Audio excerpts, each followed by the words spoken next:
Maverick News, the antivirus program for your mind. And now, the Freedom Reporters.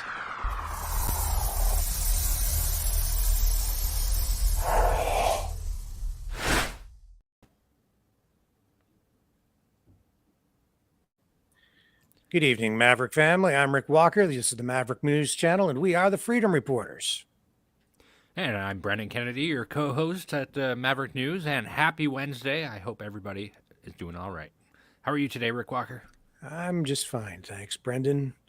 And we have lots of things to talk about tonight, lots on tap, pretty stacked show. We're going to touch on this test firing of a new missile by Russia, which sort of sends a message to the West, I think. It's timely to speak about it, especially after what we talked about last night, where we did highlight test balloons being floated by the U.S., suggesting to me that the Biden administration would like nothing more than to actually send in troops, boots on the ground in Ukraine, to go toe-to-toe with Russian forces. And of course, if that were to happen, Canada would likely follow suit, and we would end up sending troops over there ourselves. So more to say about that tonight. We'll show you that missile launch. And there are other things to talk about related to that as well. What do you have over on your side? What do you want to highlight? Today we're going to highlight a story that the National Post broke out about Russian troll farms aiming disinformation war at Canadian anti-vaxxers, says global affairs expert. I think I have an interesting take on this, and it has a lot to do with the freedom movement in particular, but we'll get into my thoughts on what I think about it when the time comes around for that story. But I think it's worth talking about for sure. And Canadian Prime Minister Justin Trudeau was in the Kitchener-Waterloo, Cambridge area today, held a news conference talking about housing, but then got into the whole Ukraine issue over there as well during a news conference. And then he met with members of the Muslim community, where, of course, again, he pulled out the race card, started talking about racism because, you know, Prime Minister Blackface just can't resist. And I have some thoughts about that we will share with you in due course tonight.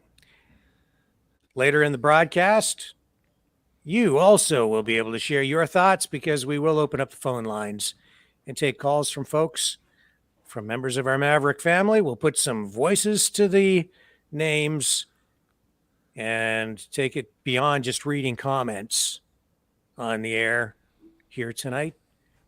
If you want to call in and join us, you'll be able to do that in just a little while later in the broadcast and comment on today's top news stories with us. Participate and engage. So, are we ready to get right into it, Brendan, or is there anything else you want to highlight before we start talking about all of this? Let's jump right into it. I think we should start with the missile launch for sure. Sure. Okay, so a new SARMAT ICBM, intercontinental ballistic missile, was test fired by the Russians. This is significant because it's definitely intended to send a message to the West. It is, to a degree, routine because Russia has been developing this new missile technology for a number of years now.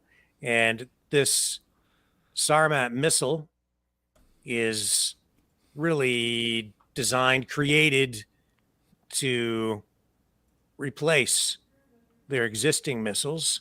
So let's bring up the video of this test firing and we'll share it with you now. This is Vladimir Putin watching the test from the comfort of his office. Here we go. Товарищ Верховный Главнокомандующий, на первом государственном искупательном космодроме в Архангельской области завершена подготовка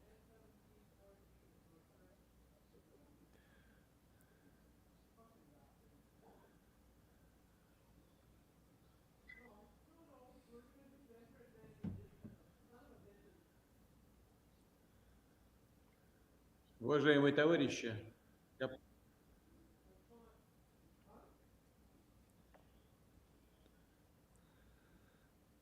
These are intercontinental ballistic missiles.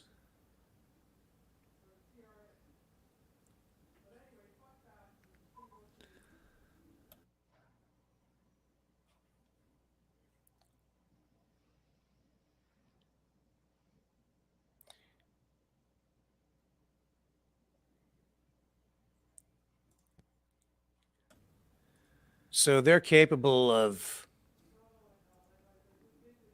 intercontinental flight, and they're fast.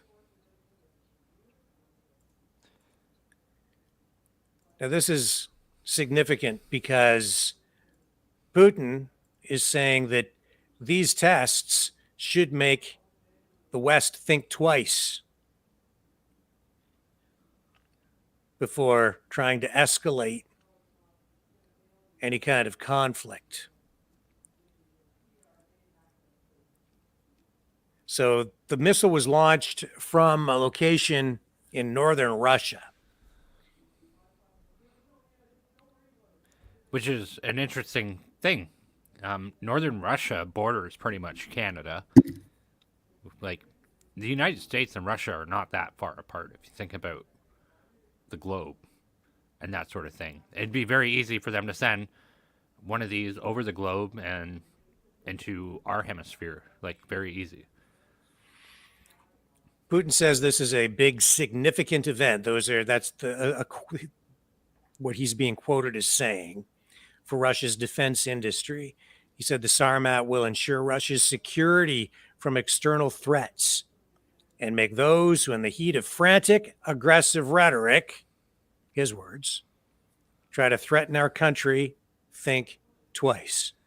Again, that's Vladimir Putin's words. Those are his words. It's important because this highlights something that is important in that Russia over the years has continued to develop its defensive technologies. But under Obama, in particular, the U.S. defense capabilities began to slip. And really over decades, the United States, I think, has been losing ground on the technology front. NATO has a definite advantage over Russia in terms of conventional forces.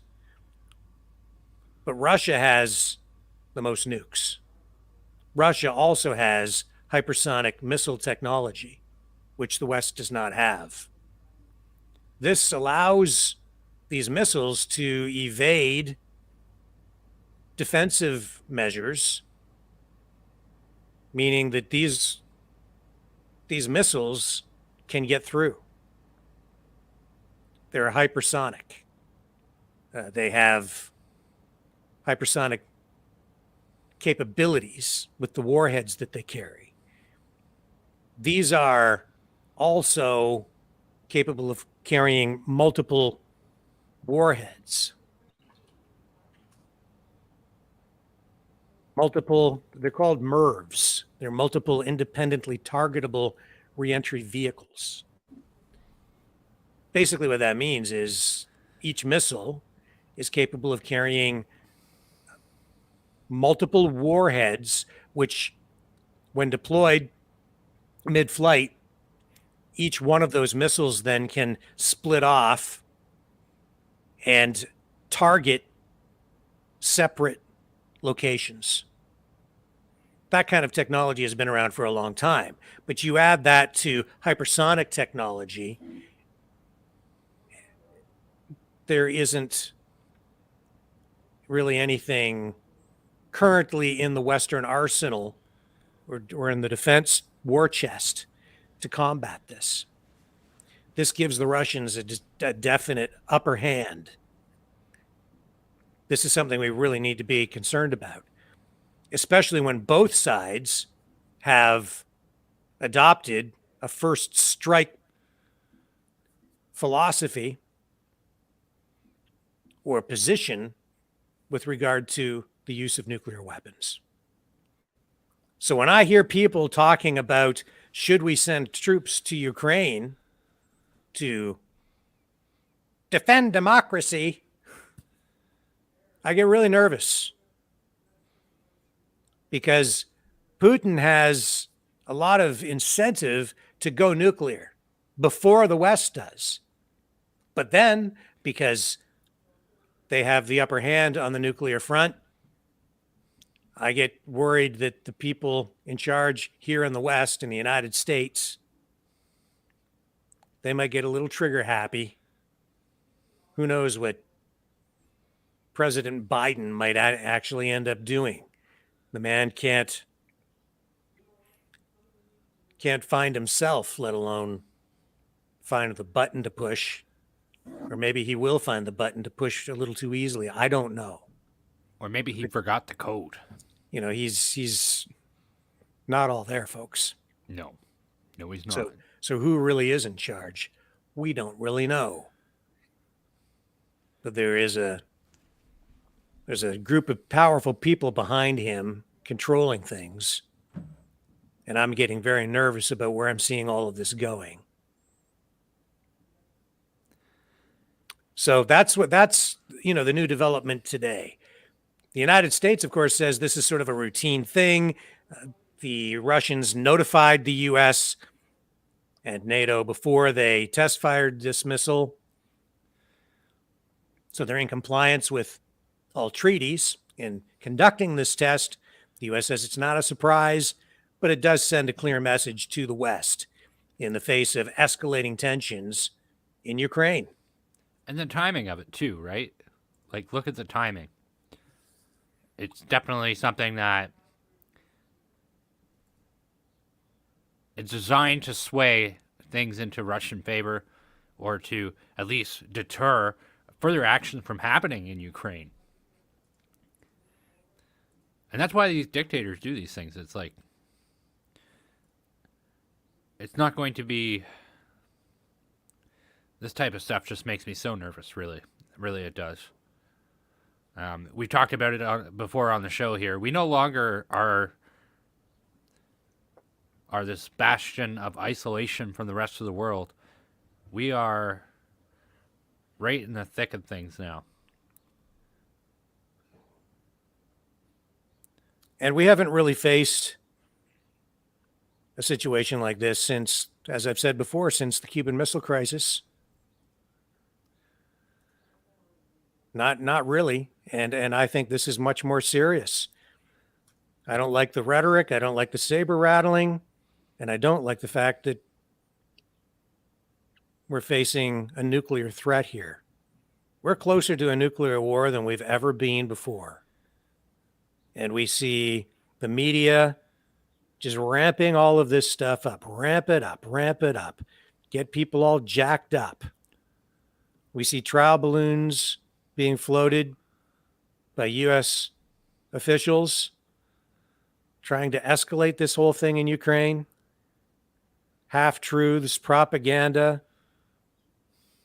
And the word I'm getting is that there are actually U.S. troops in Ukraine already. That they may be there posing, or maybe even are there independently, but the word is they have some people in there right now assisting, directing,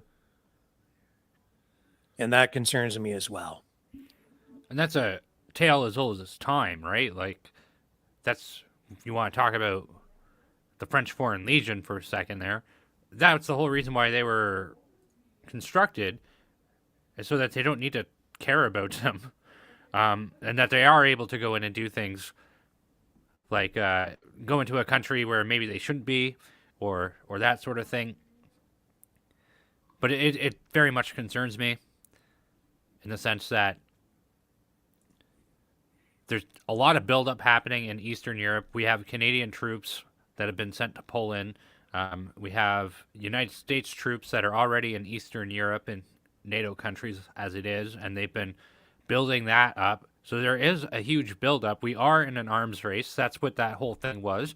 It wouldn't surprise me if the United States were to come out with their own video showing some new fancy gadget that they're going to say, "Oh, don't mess with us, otherwise we might use this gadget here."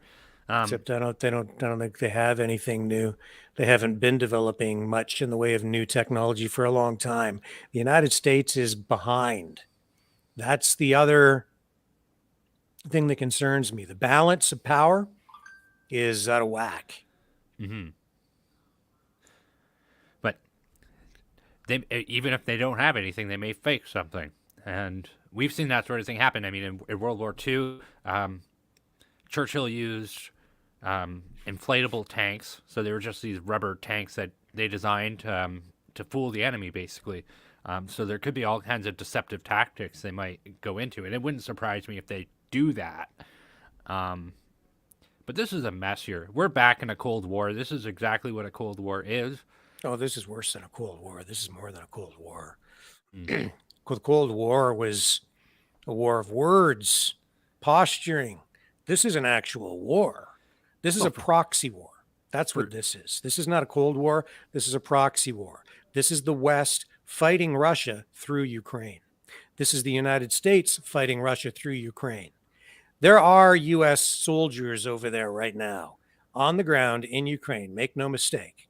I don't know how many, but there are soldiers from NATO countries in there right now, including, I'm going to tell you, I'm going to go out on a limb here a little bit, and I'm going to tell you that there are Canadians over there fighting as well.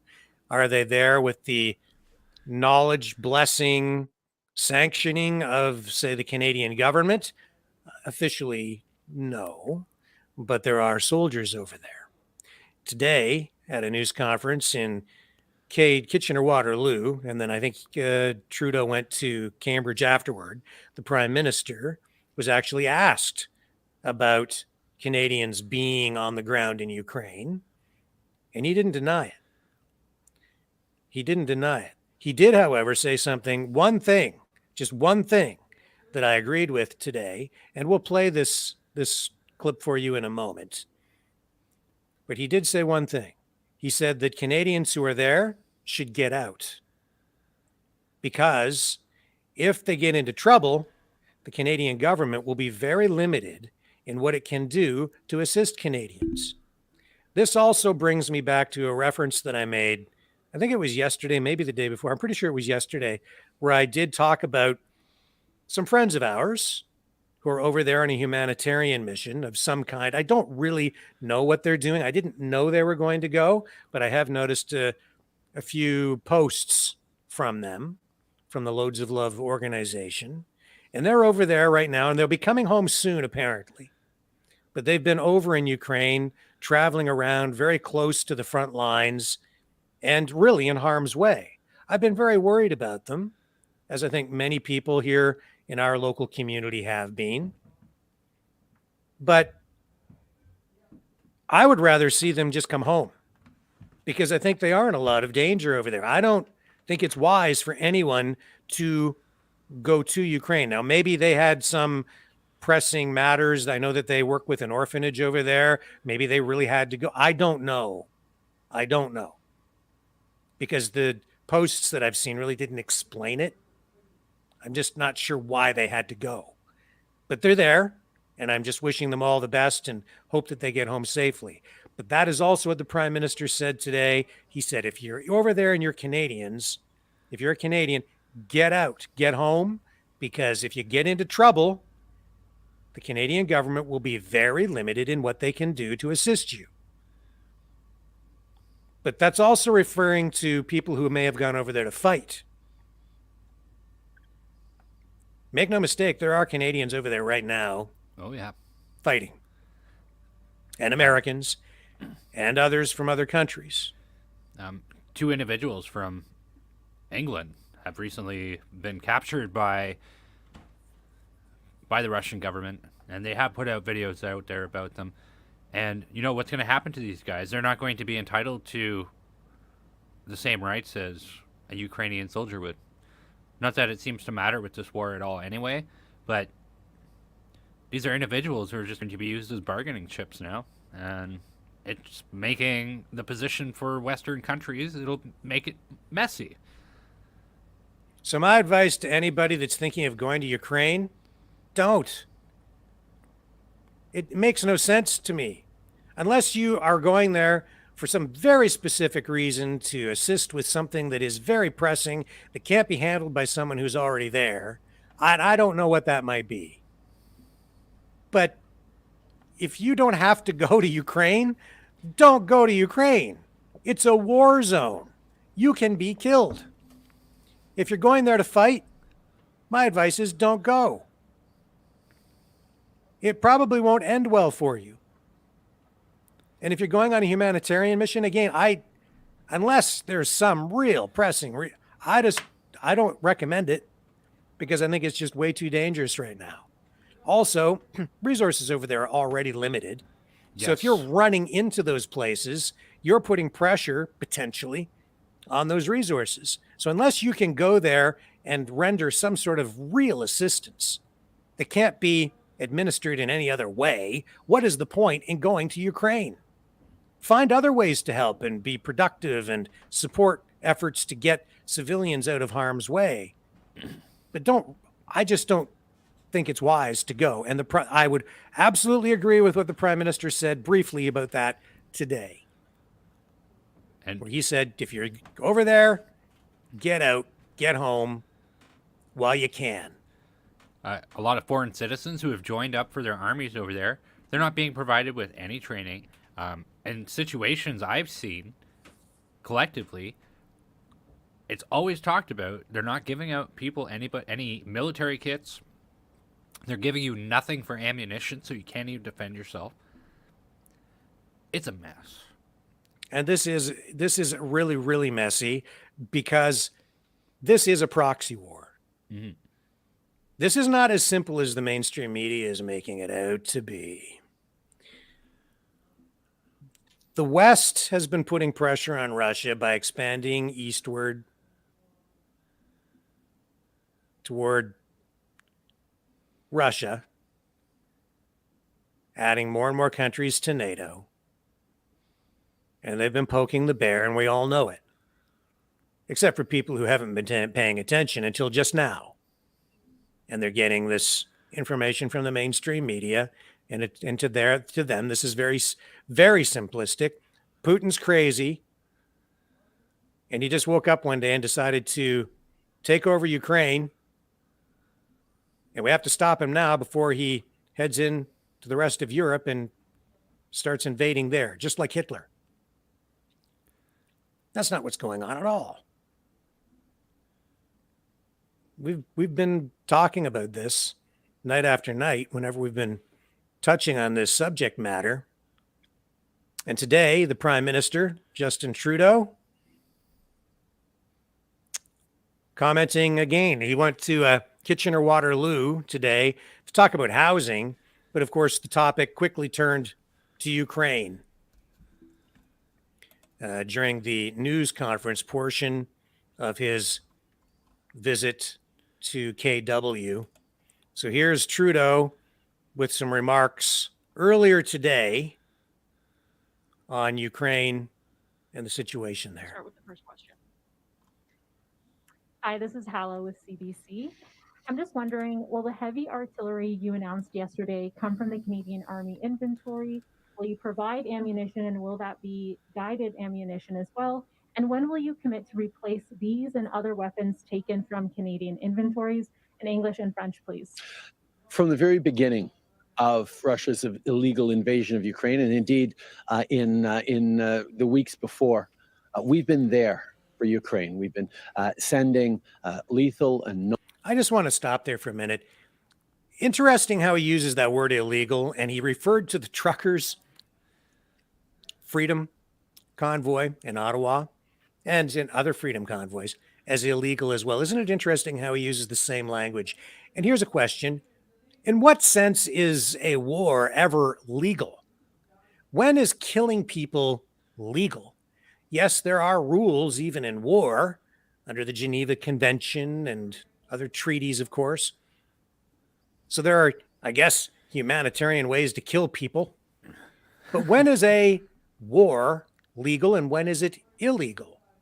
Who determines whether it's illegal? Justin Trudeau? Because apparently he's putting freedom truckers in the same category as Vladimir Putin. He can't seem to distinguish between the two. It's just everything he doesn't like is just illegal. So he just determines, he just deems it to be, therefore it must be.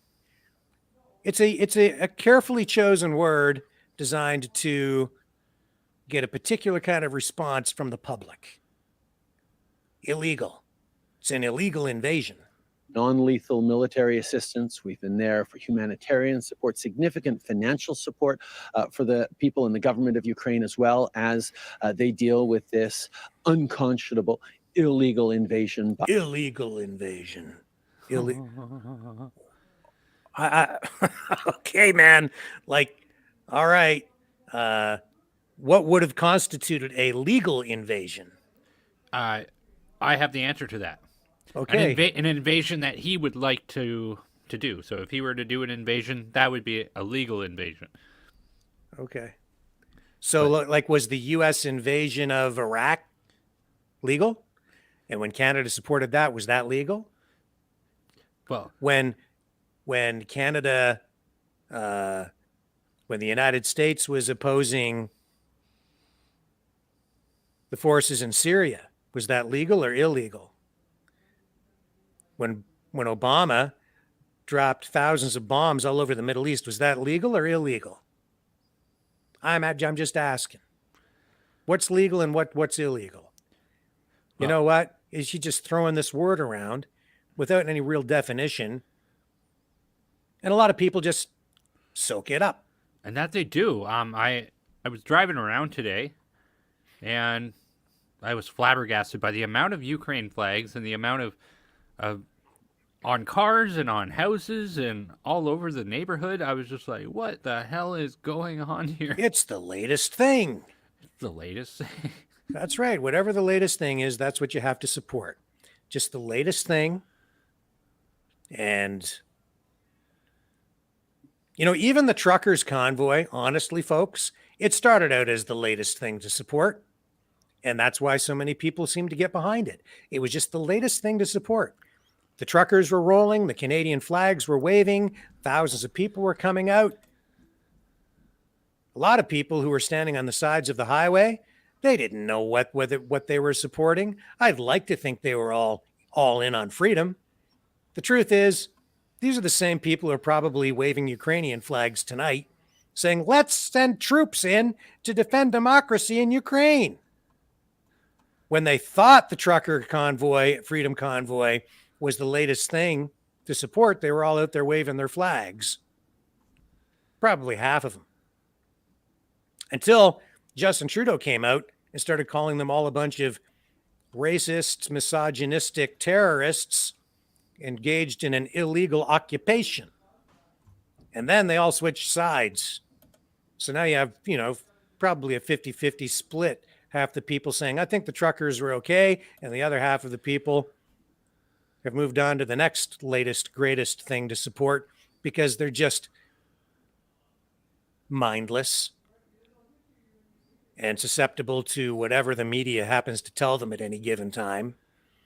And that they probably wouldn't admit that they were out there waving their Canadian flag now because they were being made to feel ashamed. Anyway, back to more of our great leader, the Great White Hope. By Russia. We have every step of the way responded to the requests and the specific asks of the Ukrainian government, of President Zelensky, with whom I speak regularly. He's my buddy. I speak with him regularly. Whatever he wants, he gets. Zelensky wants heavy artillery. We'll send her over. And their most recent ask was exactly for that, for heavy artillery. For reasons of operational security, I can't go into the details at this point on how and what we're getting to them exactly, but I can assure you we will have more to say in the coming days as we deliver what they actually need to be able to continue. You know what we need? We need to know what the hell he's doing. We need to know what's being spent. We need to know what weapons are being sent over. We need to know why, because it's being done in our name.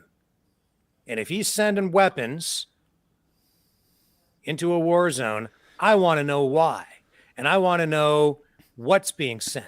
I want to know how much money is being spent. I want to know whether that's in the best interests of Canadians. I want to know if that's in the best interest of the world. I want to know a lot. I don't think it's acceptable for that guy to be just taking a phone call from Vladimir Zelensky and saying, yeah, sure, Zell, we'll send over whatever you want. You want some extra heavy artillery? No problem. We'll just take some out of the storage barn out in Winnipeg, and we'll just have her flown over to you. No problem. Eh? We'll also give you a free extra couple of bazookas. Don't worry about it. I know people are going to ask, but we just won't tell them. We'll just send over whatever. Christia, hey, what do we got in storage over there for laughs? Send over a few extra machine guns and, stock them up on some of that extra ammo, eh? Okay, Zell, it's on its way. No problemo, eh? No, I want to know, man. I want to know what the hell he's doing, and I want to know how much money. I want to know whether it's going to deplete the Canadian military's ability to defend Canada. I want to know what position that leaves our military in, our stockpiles. Where's all this money coming from? I want to know. And I'll tell you this, Canadians damn well deserve to know. I don't think it's sufficient for him to, for operational reasons. We just can't tell you. Yeah, because you know the other thing that goes on in wartime? A lot of corruption, a lot of pocket lining. It happens in countries all over the world. So I want to make sure that this guy, who has a pretty bad history when it comes to ethics, as we know, I want to make sure that he's above board. I want to make sure that he's not just, filtering money off to some of his liberal friends. I want to know. And Canadians deserve to know. We need to know. Because if you're going to send weapons to some other country and put them into the hands of Nazis, in many cases, and then give them the ability to kill other human beings in our name, I damn well think we deserve to know exactly what the hell you're doing, especially given how incompetent this guy has been in every other aspect of his job. So why the hell would I trust him with frickin' weapons? Smug. I'm sorry. This is just really worth mentioning. There is a comment, and this person said, "Send Antifa over there." Yeah, that's I think that's a much better idea. Instead of sending artillery over, we just send them our Antifa. This fascist prime minister of ours just going to send over all these weapons to real Nazis while he sits here, and you'll hear him soon turn on a dime here and then whip out the racism card.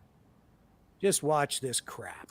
not just to defend their own homeland against this illegal Russian invasion, Illegal. but to defend the very values and principles that we hold dear in Canada and around the world. You think he's not using that word intentionally? He keeps using it over and over and over again. That's to build public support Of for his course. position. That's what this is. That's what it is. Of course. It's I don't know what is illegal and it's a war. and he's Everything also- in war is freaking illegal. You're killing people. Exactly. I mean- it's totally designed as a psyop sort of thing, or some sort of psychological warfare with it, because everybody's going to hear it every time he says it, and he wants it to illegal. be included illegal. in every single news clip they make about him. He wants it to be portrayed. Oh, the illegal war, the illegal occupation. World as free and open democracies. Ukraine is a corrupt country. We're not defending any democracy in Ukraine. I'm sorry. Dès le début de ce conflit en Ukraine, avec l'invasion illégale de la Russie, nous avons été là pour les gens de l'Ukraine, avec de l'aide militaire, y compris avec des armes. Nous sommes là pour de l'aide financière, de l'aide humanitaire, et on va continuer And de people, l'être a en lot of so many sanctions, Canadians sans just précédent buy this. sur l'économie russe et sur les leaders russes, dont Vladimir Poutine.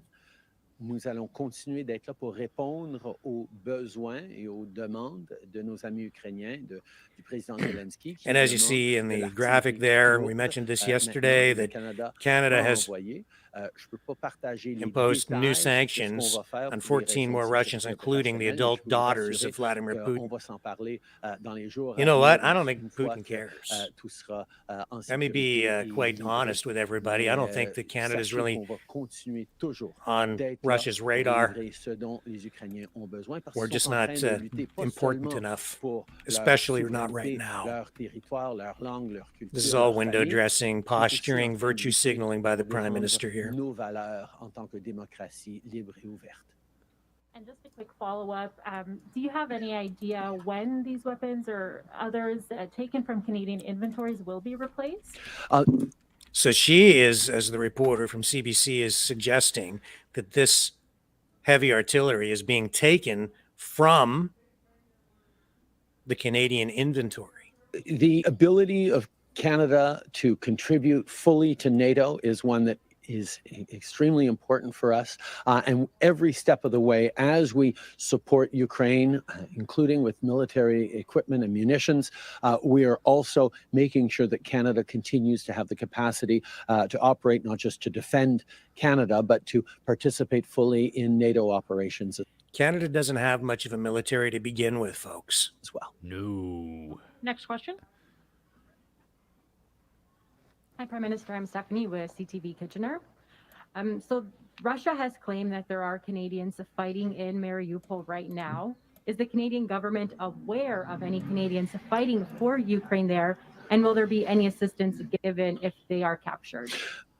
We know that Canadians feel very strongly about supporting people in Ukraine. Across the country, people have been opening up their homes, their communities. That's not what we're talking about here, and that's not what the question was. Did you notice what she said? Mm-hmm. She said that Russia has accused Canada of having soldiers in Ukraine fighting right now. And listen to his answer. He didn't deny it. He didn't say no. Let's listen further. But he's talking about people providing humanitarian aid here right now. Okay. We're asked what he's being asked about is Canadians fighting in Ukraine. To support Ukrainians either fleeing war or supporting them through donations and through delivery of equipment and supports. We also know that a number of Canadians have chosen to go and fight alongside Ukrainians, either because of their own Ukrainian heritage or because they want to help stand up for democracy against this illegal Russian invasion. There are Illegal. no active. Is it legal for a Canadian or any other foreign national to go to Ukraine and fight? If you do that, what does that make you? Are you part of a foreign legion of some kind, or are you a mercenary? What are you? I would classify it as a mercenary. Are you Personally. being paid at some point? So that would, in my mind, make you a mercenary if you're accepting payment to go in and fight, but you're not actually part of, say, the Ukrainian military. These raise interesting questions, and as we've seen from the Russians, they're not prepared to provide any kind of leniency to any Canadian or American who might be caught over there fighting. Absolutely not. And we've shut diplomacy right off to the point that there was a G20 summit today, 9 hours ago.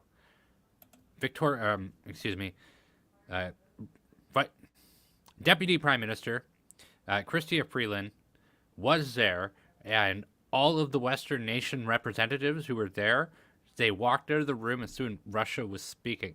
So we have no diplomacy whatsoever. That reporter very much knows that. We're not talking to Russia at all right now, and we're not even sitting in the same room as them. Is there going to be help for them? Hell no. We're not talking to Russia.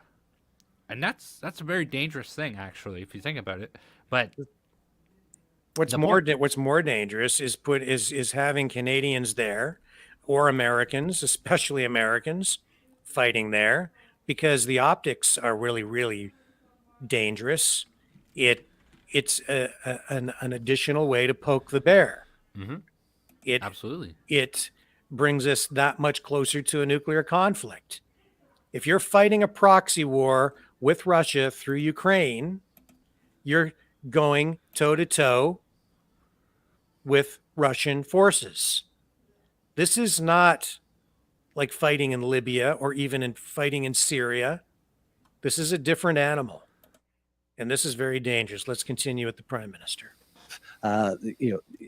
Forces being deployed by Canada in Ukraine, obviously, but there are certainly individual citizens who've chosen to contribute. We will always be there to try and help Canadians, but what we said from the very beginning was Canadians should be leaving Ukraine because we're going to be very limited in our capacity to help them if things go wrong. That's the first thing he said. That may be the only thing he's ever said that I actually agree with. If you're there, get the hell out. And if you're thinking of going, don't. Bad idea. Stay out of there. If you are caught in Ukraine, God knows what's going to happen to you. Whether you're there in a humanitarian mission or whether you're there fighting. If you're there fighting for sure and they identify you as a combatant, God help you. Yeah. Because the regular provisions under, say, the Geneva Convention, I'm not sure that they'll be recognized. In fact, Russia said that they won't be recognized. And I would go as far to say that it's very likely that Russia could just charge you with either spying or sabotage or something else like that and shoot you in the field. The other thing that happens is there's a lot of confusion over there right now. We've been sending over guns and other armaments. We've been arming civilians. That clouds the situation immensely. The Ukrainian forces are using cars, not just military vehicles. They're taking refuge and shelter in residential buildings. And we've seen them even using things like hospitals as command bases. We've seen that for sure. So when you have a lot of civilians running around who are armed and are being encouraged to fight, and then you add in a bunch of people from other countries showing up who are then armed, who might otherwise be identified as, say, civilians, but they become combatants.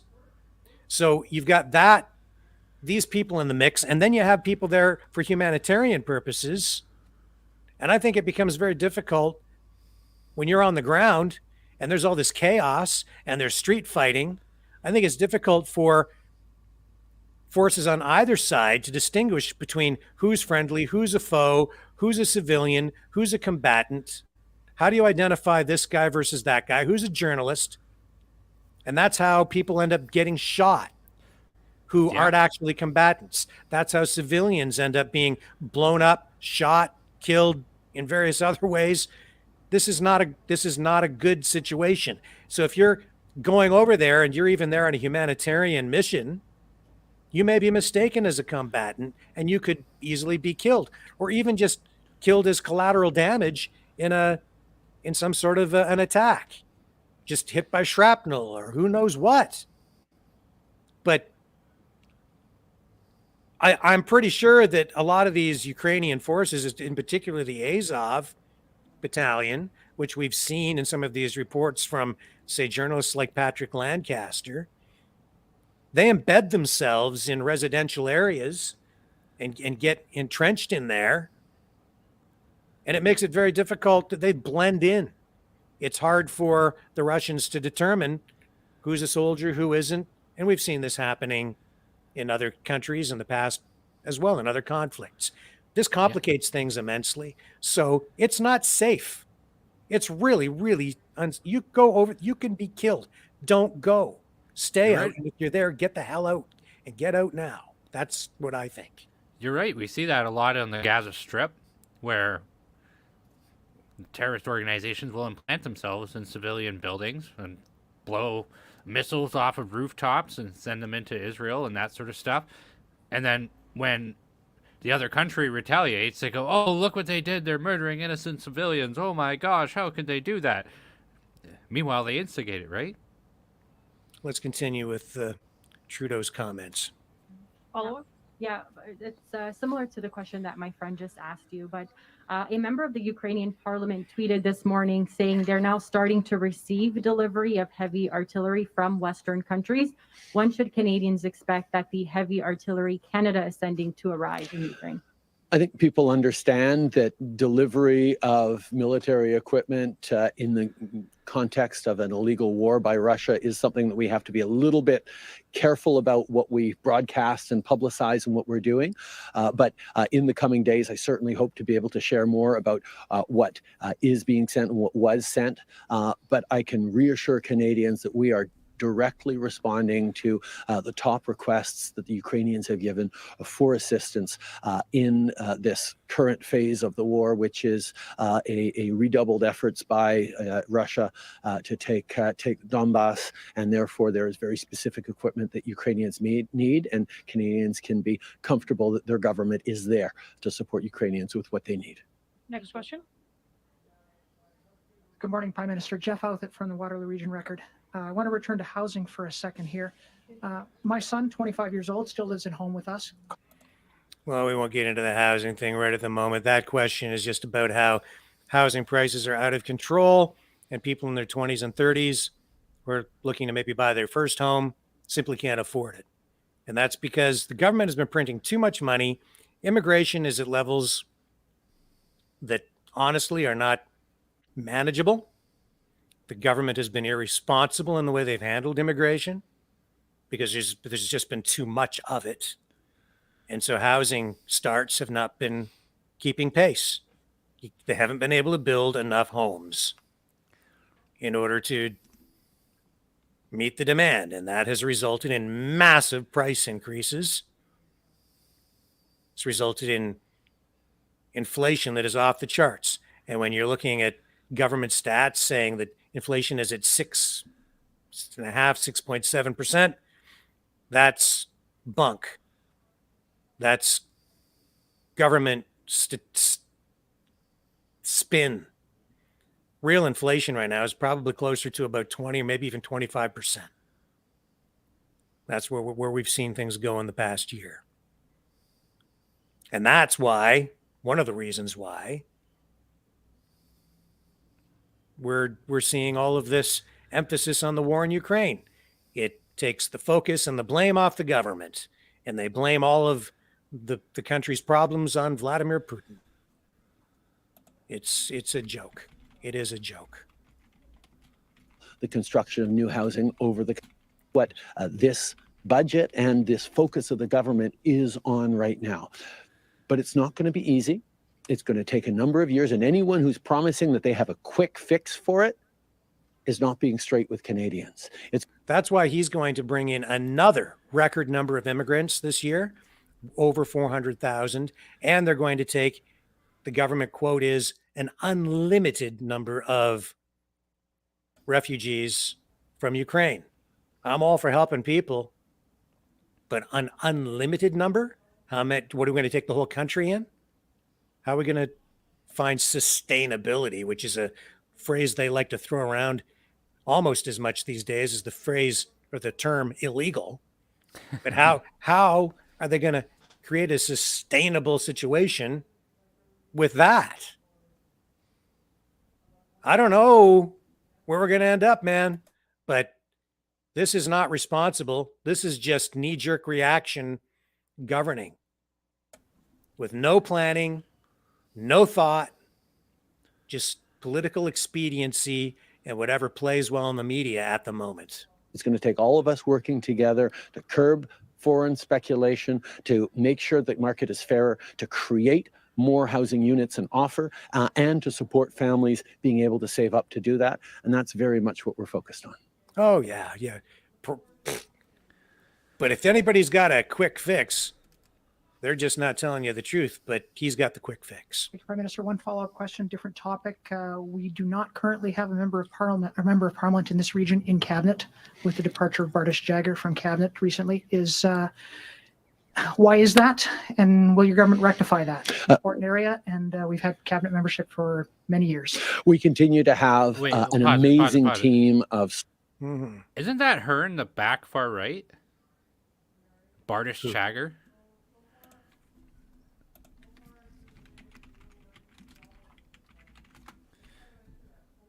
Yeah, it is her. Mm-hmm. So she quit? I'm not familiar with the local politics there.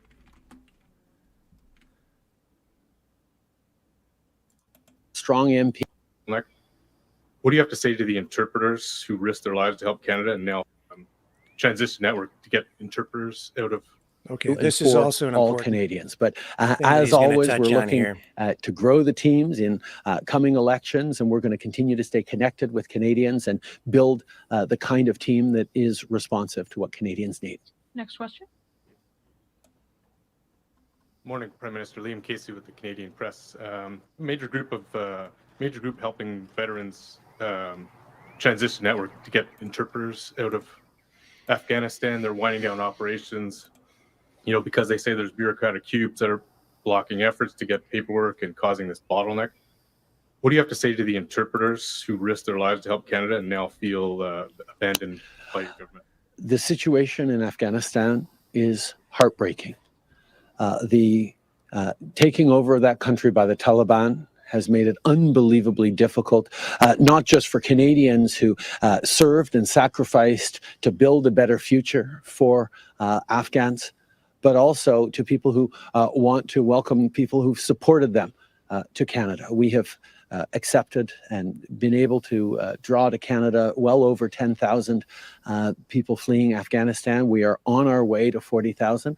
The challenges we are facing. 40,000 immigrants from Afghanistan alone. 40,000 is what the target is that he set for that. We're going to get to well over 400,000 this year. No problem. However, are very much linked to the difficulty of actually. Do you think that's going to help or hurt or make worse the housing crisis? Processing people from within Afghanistan, Rick, because diversity is our strength, so it will help. Oh, yeah. Well, that's what they keep telling us, right? It's going to be great for the economy to have more and more and more immigration. But how much is enough and how much is too much? And what's the right number? And the budget will balance itself. As might be imagined, the Taliban are not exactly being helpful in terms of bringing people out of Afghanistan to Canada. We continue to work with partners in the region and with allies around the world because we remain committed to welcoming over 40,000 Afghan refugees, translators, people who've worked with Canadians, human rights defenders, while at the same time we continue to be committed to humanitarian support within Afghanistan to make sure that opportunities continue to be there for people who remain. What a load. You know, the entire Afghanistan situation has been an absolute disaster. The way the West, the United States, left Afghanistan was an absolute embarrassment. And it has undermined the credibility of the United States and NATO countries because they left translators and others who assisted Western forces high and dry. Many of those people have been executed, hunted down and executed because the United States pulled out the way that they did under Biden, under his absolute incompetence, and with the support of this guy. Because they left with their tail between their legs and left all that military hardware behind, arming the Taliban. They left people who had been helping us over there open to capture and execution. Just the way they did with the Kurds in Iraq. We've seen it happen time and time again. Why would anybody from any other country support Canada or the United States anymore? We're not good for our word. Trudeau's sitting here saying we're going to take in upwards of 40,000 refugees, immigrants from Afghanistan this year, and that we've so far taken in 10,000. But it's been a while since the U.S. has pulled out of there. And I'm telling you that translators, strategists, informants, a lot of those people, and because they actually leaked names of those people and the Taliban got a hold of that list, that was like a death list, man. We left those people high and dry. Why would anybody trust us anymore? The 40,000 people coming here, I doubt if many of them fall into the category of allies or informants or translators. A lot of those people are freaking dead now because of that guy that you're looking at on the screen right now. Not only that, Canada, our name internationally right now is mud. With a lot of countries around the world, mud, just like the United States. In fact, I received a phone call today from a person that's, I think, becoming a friend of mine. He's from India. And he said to me, why did I even come to Canada? He talked to me about how if he shows his Canadian passport around the world now, it's a problem because people no longer have any respect for the country. Why do you think that is? You're looking at it on the screen right now. You're looking at that. You're looking at the face of the man responsible for it. Justin Trudeau is an embarrassment to Canada. He's made Canada a laughingstock. Talks about democracy and freedom. Well, he has freedom protesters fighting for freedom and fighting to restore the Charter of Rights and Freedoms, beaten in the streets. This is a guy who talks about tolerance and anti-hate when all he does is spew hate. And now he wants to send, it's not just doesn't want to, he is sending more weapons into a war zone. And I want more information on it because I don't trust him. None of us should trust this guy. And my friend who called today, he's absolutely right. It used to be that when you traveled around the world, if you had a Canadian passport, people respected it. And Canada was viewed as a country largely of peace, a country that would send in peacekeepers. At least that was the narrative. Well, the image, right? That's the idea that people had in their minds. That was the image that Canada had, the reputation. And people had a lot of respect for Canada. And I think that there was some stock that you could put in that for a long time. Yeah. But today, it used to be very common if you would travel around anywhere in the world, you always talked about put a Canadian flag on your backpack. That's not going to be a good thing anymore. And Trudeau has shown this. Trudeau has shown us this with his appearance around the world. Everybody's calling him out as a dictator, just like he is. We're seeing that everywhere. This whole situation that we had in Ottawa with the whole convoy thing has taken his mask, ripped it right off of his face, and exposed the ugly face that's actually there. So, and don't think for 1 minute that the entire world is on board with this Western push against Russia in Ukraine. The entire world is not on board. A lot of Western countries are, but there is not unanimous support for this. And when they're having votes at the UN, quite a few countries are abstaining from voting on a lot of these issues.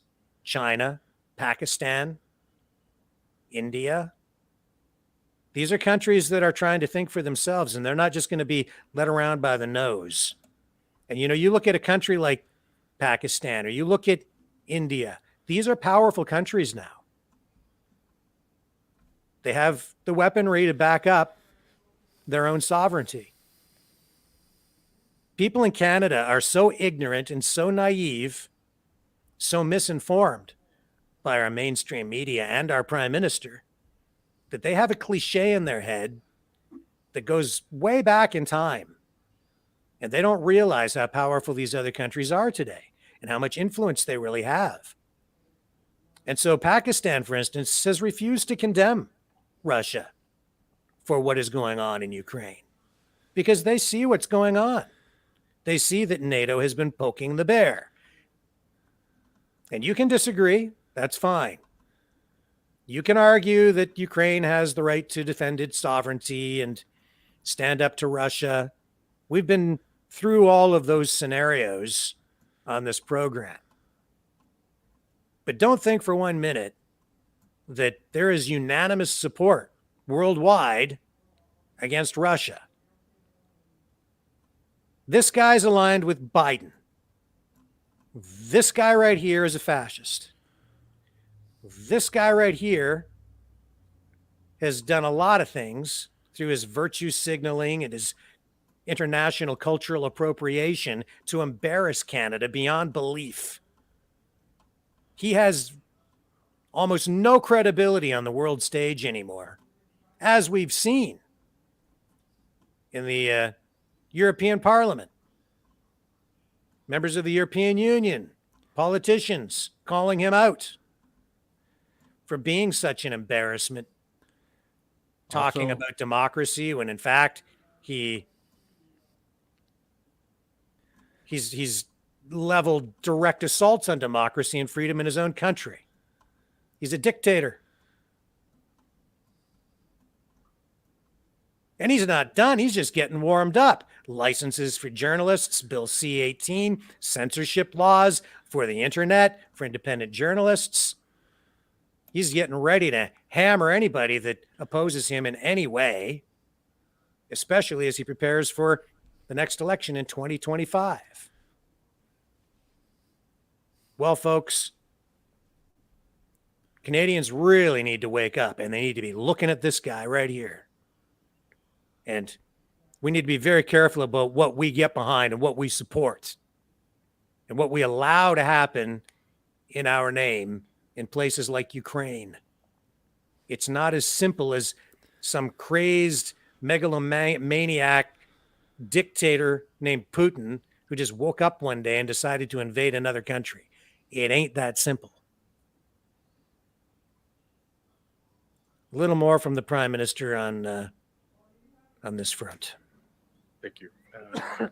On another topic, there have been several attacks of late in and around mosques. The Imam of Dar al-Tawhid in Mississauga, where there was a man with an axe and unleashed bear spray.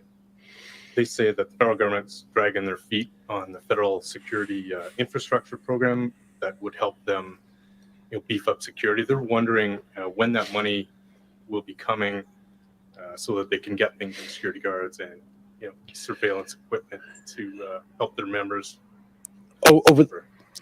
Over the past number of years, we have continued to invest in the community infrastructure program for mosques and synagogues and vulnerable community centers, and we will continue to be there with supports. But it's a really big shame that we have to. Canada shouldn't be a place where we have to worry about fences and armed guards and video cameras and security systems in places of worship. Canada is one of those countries that does diversity and inclusivity better than just about any other country in the world. But over the past years, we've seen a rise in hate crimes, a rise in intolerance and racist acts. Part of it is the pandemic, sure, and the stress and the anxiety that comes from that. But a part of it is a trend towards greater polarization in our politics, greater intolerance in our communities, that the vast, vast majority of Canadians stand against. Islamophobia, anti-Semitism, anti-Black racism, anti-LGBT, all the discriminations that we see on the rise, anti-Asian racism through the pandemic, are absolutely unacceptable.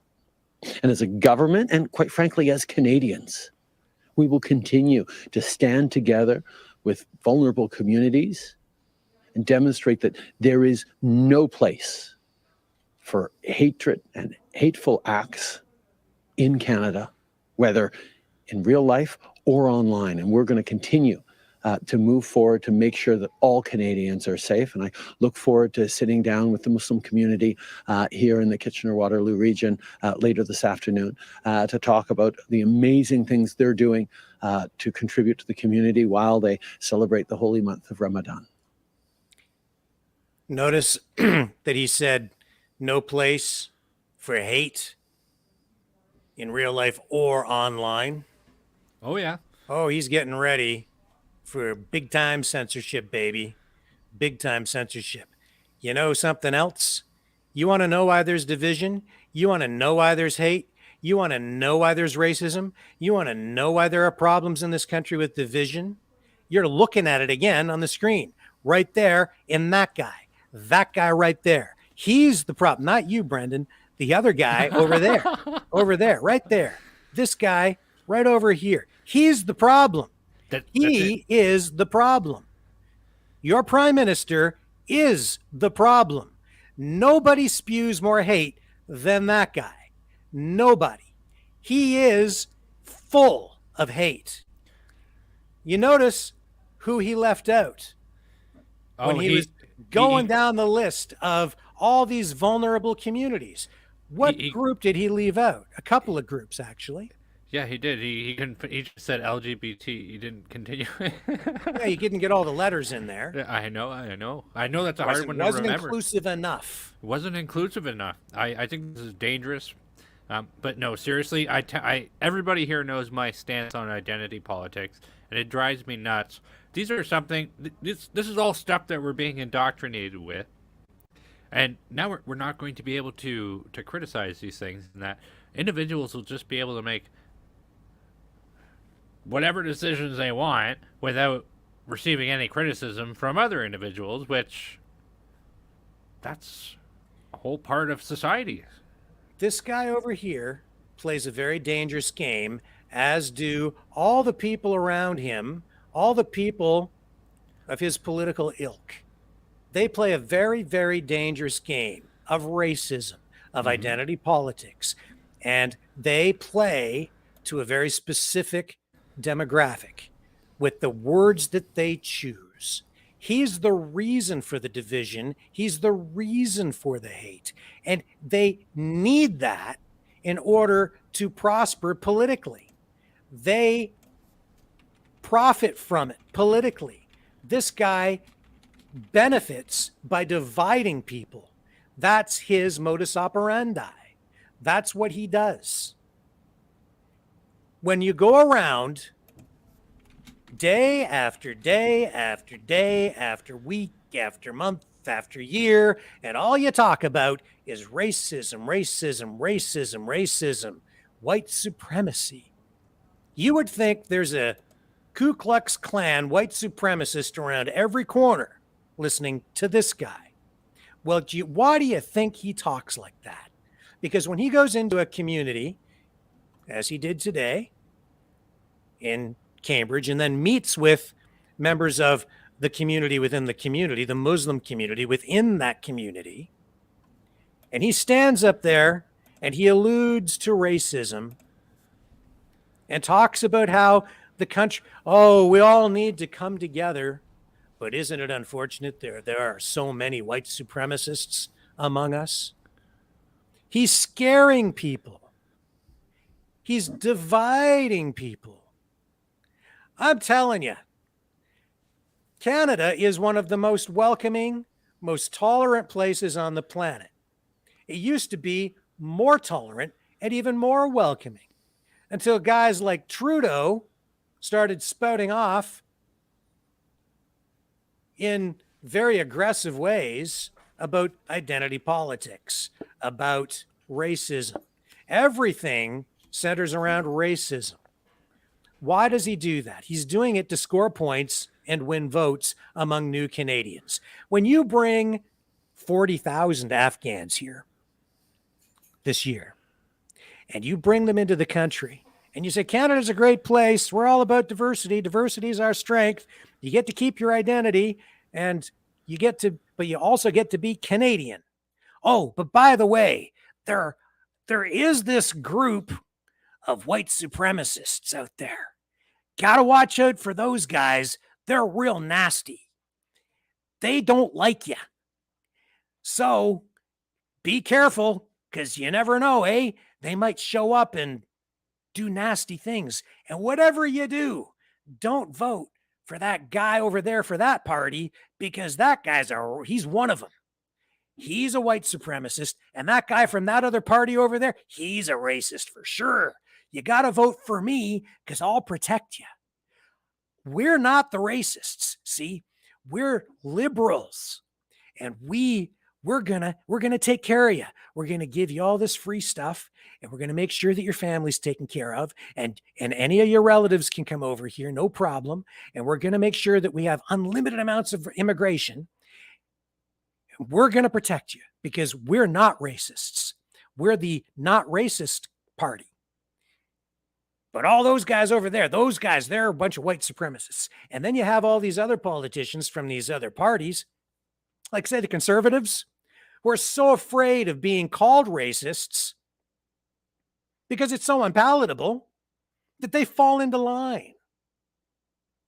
And they're not willing to stand up and say, wait a minute, racism isn't a problem to that level. But when you talk about it all the time and you portray it in that way and you divide people, you create the racism problem. What he's doing is he's borrowing trouble. He's perpetuating a problem that didn't exist until he created it. It's like telling a young child, how bad they are all the time. Eventually, they start to believe it. So you take a segment of the population and you demonize them. And yes, eventually, they're going to feel segregated. They'll feel under attack. You can't keep hammering people and saying, all you people over there, you're a bunch of racists. You keep treating them that way, characterizing them that way. I'll tell you, it has not largely been true. Are there some racists out there? Yup. Among what groups? All groups. There's prejudice among all different groups in society to some level, to some degree or another. You will find it in every community, every culture. It's not exclusive to one particular group. That's the truth. This group doesn't like that group. It doesn't matter what country you go to, you're going to find conflicts between different religions, different cultures. That's what wars end up being fought over quite often. But when you've got a multicultural country like Canada, you think there's not some racism over here and some prejudice over there? And of course you're going to find it. It exists, no question about it. What this guy does, though, this guy over here, he uses that as a tool, a weapon, a political weapon to manipulate people. And he manipulates New Canadians because the people coming here from other countries don't know Canada's history. They're not familiar with the people in their communities, largely. They have to move into these different communities. And as is normal, you get people from different countries sort of settling in pockets of areas together to support each other, which is only natural. And sometimes it takes years, maybe even decades, for people to become more integrated into the community so that they feel comfortable with maybe people who are from a completely different culture and have lived here for a long time. And then the new Canadians have to get to know these know their new neighbors and vice versa. This guy here, it's not helpful to go around talking about racism, and hey, all you new Canadians, beware of all those white supremacists, all those bigots. They could hurt you. They can get violent. It's not freaking true. Canadians are welcoming. Canadians are accepting. Hit this rhetoric, this bullshit that this guy spews and all the people like him, all you left-wing, liberal, socialist, fascist idiots, you really need to stop. This is not helpful. He's the cause of the problem. You marginalize people like that and you get sometimes extreme behavior because, yeah, there are some wingnuts out there who don't know what to do when they feel victimized. So you push them. You push them into these acts. And I don't even know if he realizes that he's doing it. And I'm not making an excuse for anyone doing anything unspeakable like that. But I'm telling you that he's setting up the conditions for it. I think he is aware of it because you look at everything he gets behind. It's always identity politics. Ever since he came into office, it was always about identity politics with him. Since day one. And we all know where that leads. It's a part of the WEF agenda. It's a part of everything else that he's with. All about spreading the division with identity politics. And you're right. It's not necessary. When I go out into the community, I see people from all kinds of different cultures where I live. When I go to other cities, like I go to Toronto, I see all kinds of diversity up there. And really, when I'm out shopping or just going about my daily business, and I think you'll agree with this, Brendan, do people get along? Yep, yeah. We basically all get along. Are there sometimes, some problems here or there? Yep. You know what? We would all be a lot better off if that guy on the screen would just leave us all the hell alone. We'd all get along much better. But when you listen to what that guy has to say, it just jacks people up.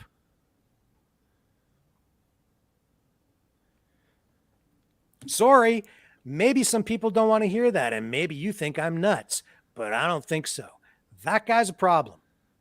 Big problem. Hate spewer, bigot, blackface prime minister. He's the bigot. He's the racist. That guy right there. Big time black-faced fascist prime minister. Gotta go. Gotta get rid of that guy. Vote him the hell out. He doesn't bring people together. And don't trust him on this Ukraine stuff, folks. Don't trust him. Don't trust that guy. Mr. Gun Control wants to send heavy artillery.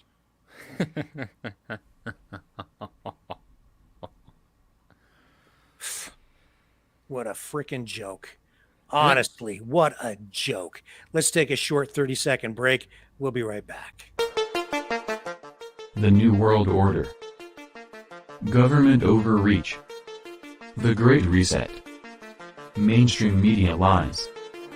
Now more than ever, independent voices are needed. Donate now at freedomreporters.com. That's freedomreporters.com. Maverick News. The antivirus program for your mind.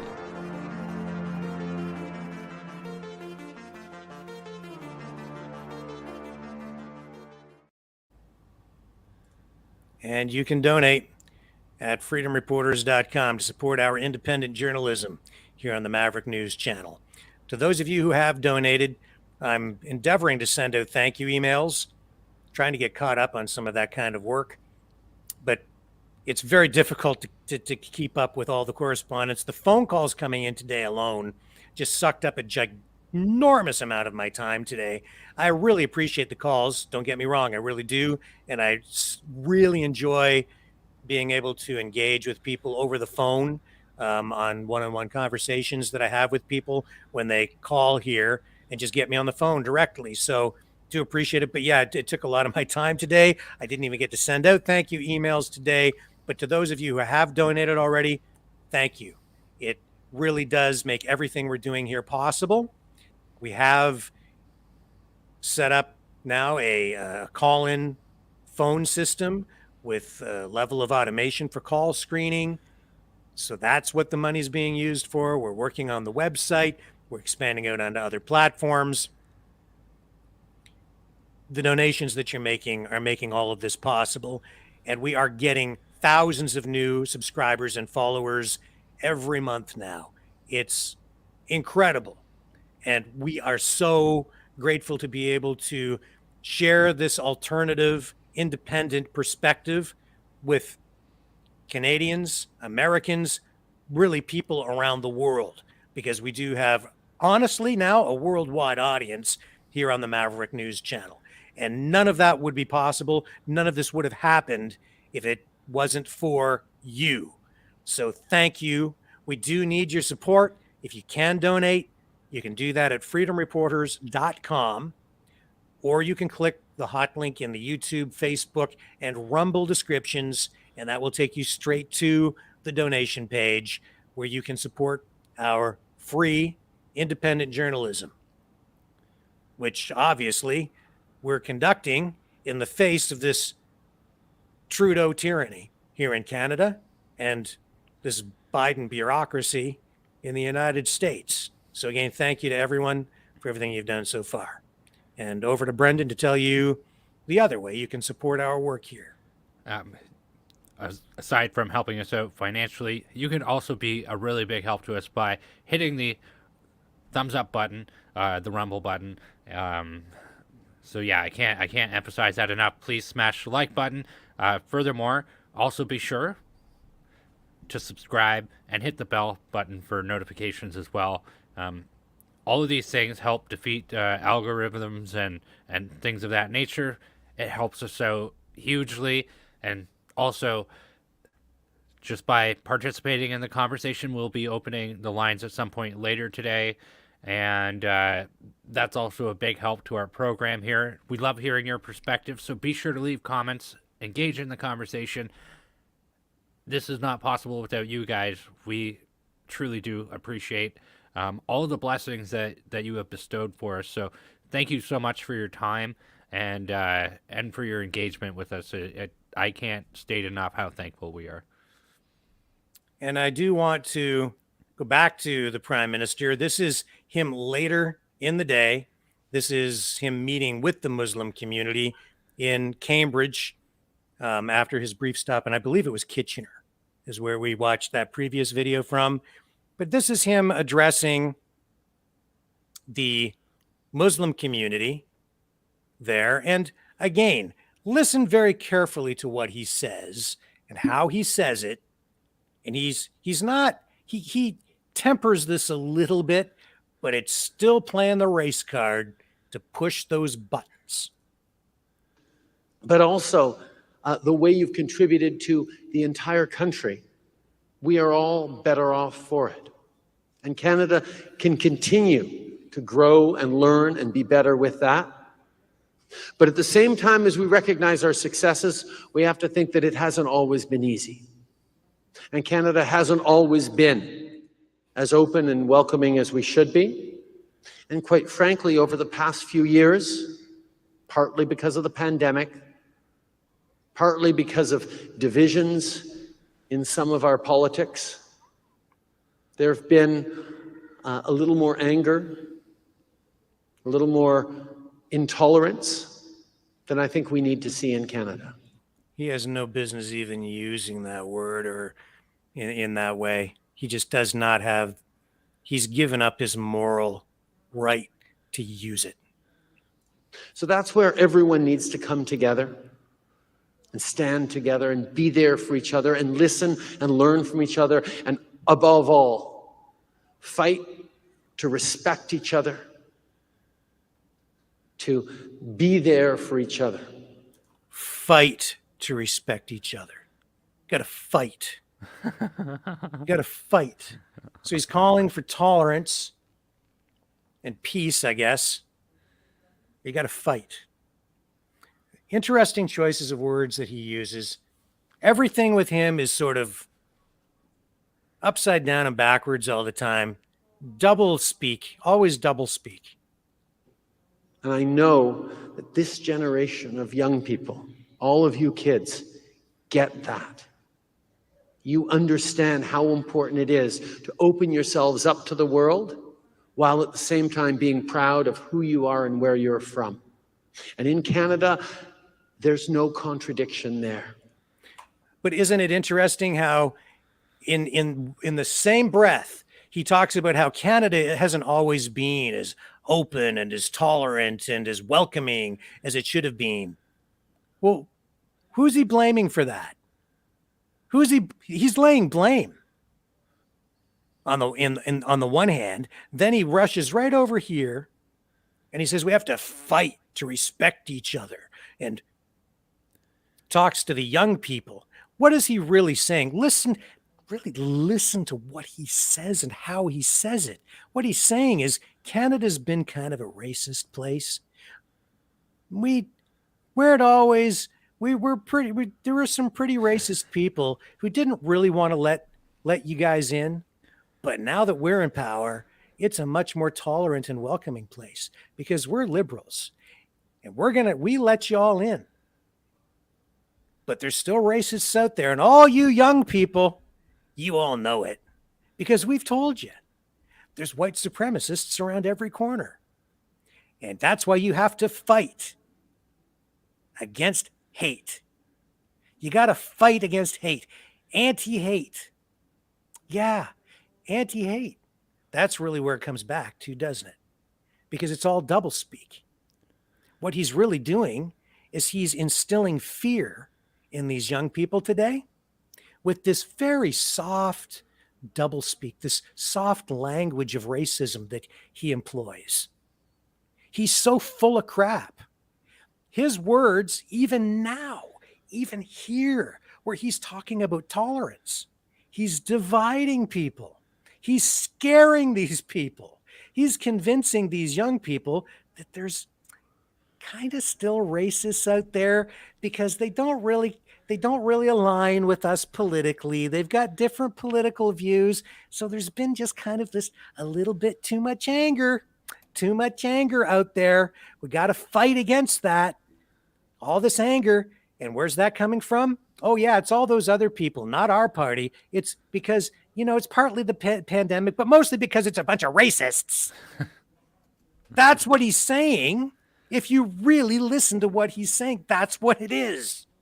This is disgusting. And the people are standing behind him going, "Yep, I agree. Yep, absolutely." Because why? Because in this kind of rhetoric that he uses, he convinces them. This is what he's doing. He's manipulating these people. He's manipulating them to get their votes.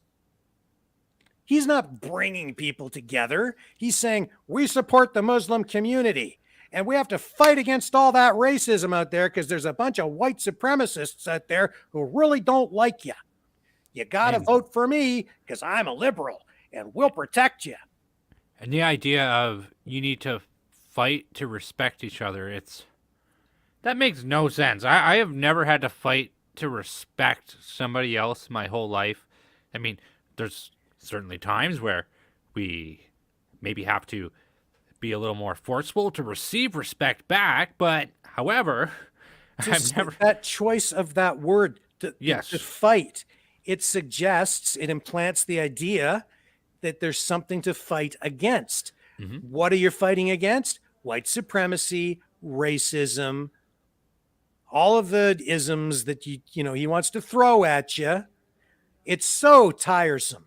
It's so old, but it still plays well with new Canadians who don't have a history here yet, who have not been integrated into the community yet. Or maybe they already have been here for a while, but they're within their own community and they've been listening to this schmuck for far too long, and they believe that they're in a racist country where they have to fight against, I don't know, Brendan, I guess you and I.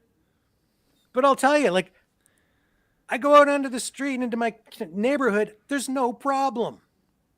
There's no problem, not that I'm seeing. And I have people phoning me, people from all different backgrounds, different cultures, religions, whatever. I often just don't even know, right? Where people land on this spectrum or that spectrum or what demographic. I don't know. A lot of the time, it's just a voice on the phone. The point is, it doesn't matter.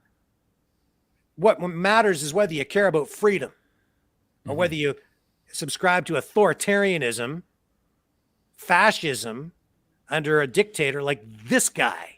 There's some isms. Whether you're going to let him manipulate. Yeah. This guy's disgusting. Absolutely disgusting. But he's so crafty with the way that he's a wordsmith. Well, that's what he went to school for, right? That's what he went to school for. Acting. It's all about how you use language.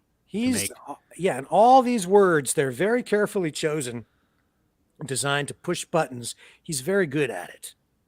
But he divides people. And it's got to stop because this guy, that's why he's so damn dangerous. He's just so damn dangerous to the country. And he's not the only one. Jagmeet Singh, just as bad, maybe worse. I would classify Jagmeet Singh as way worse than Trudeau. He's far more dangerous. Yeah, they're in league together, no question about it.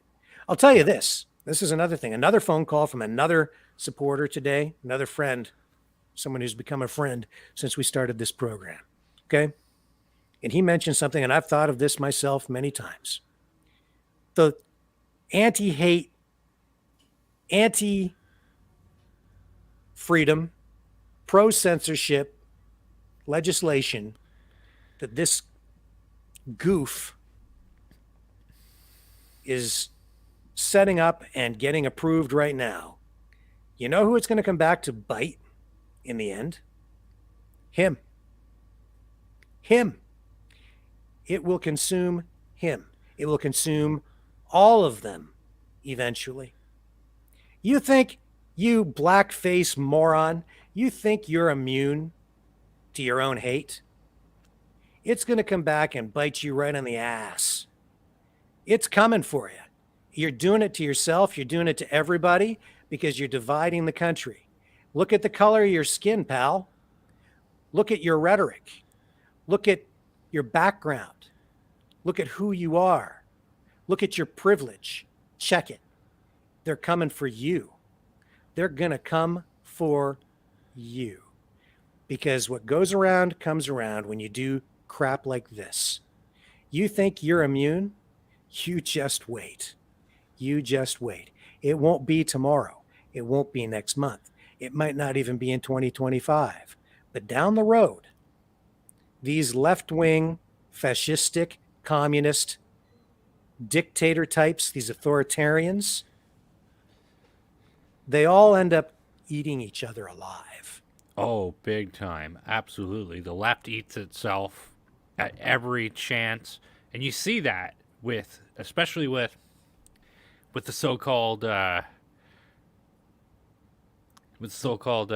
LGBT, so on and so forth community, that they don't even get along with themselves. How many times has the pride flag changed? How many times has the letter abbreviation changed? How many times has, like, they don't get along with each other, and then you throw Black Lives Matter into that, and then they get along even less. The only thing the left knows how to do at any time is eat itself. And they will come for him. They tolerate Justin Trudeau right now because he has power. They tolerate the guy. They put up with him. Trust me. You think Jagmeet Singh likes him? I hardly think so. He puts up with him. Trudeau is a necessary evil for Jagmeet Singh right now. But down the road, he's coming for you, pal. And he'll eat you alive. They're all coming. I'm just telling you the way it is. This kind of politics, look, even in the States, they eat their own eventually on the left. Yeah, I mean, that's why Joe Biden running in the next election is up in the air, because, right? Like, that's a legitimate conversation that's being had on both sides of the political aisle. It's how it operates. Yeah, it just that's why Canada is lost. I don't know how we get it back exactly. It has to be politically. We need to find a way back.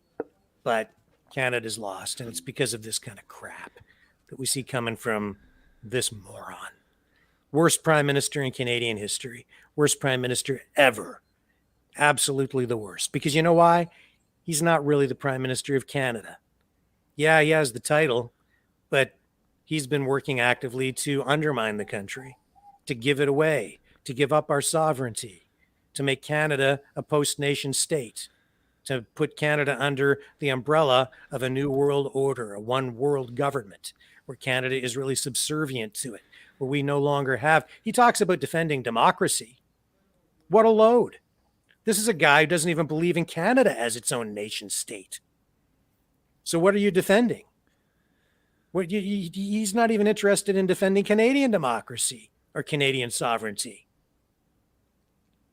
This guy's got no moral authority to talk the way that he does at all. He just talks like this because it resonates with people at a particular time because he watches the polls. Canada, democracy, Ukraine. Jesus. What a joke. No, What it is a farce. joke. Look, I mean, I laugh at these things, right? But the reality is it's not funny, people. It really isn't funny at all. I feel that things are so far gone that I don't know how to even fix them anymore, other than you know what disturbed me the most out of everything that I saw him say today and everything I saw him do was standing there and speaking directly to those kids, because those kids will remember that day probably for the rest of their lives Mm-hmm. because the prime minister came to address them. I know if I was a kid and the PM came to my community, it would stick with me forever. Those words are seared into those young minds. And because he so carefully crafted the message and twisted it, Mm-hmm. he implanted a seed, honestly, a seed of hate in those young minds. Did it in a way that seemed very tolerant, when in fact it's really just the opposite. But then so much of what we see from that side of the political spectrum and from the Liberal Party and the NDP today, so much of what we see is the opposite of what they label things, title things, call things. When they say one thing, they really mean the opposite. Canada is a really intolerant place, but we're so welcoming.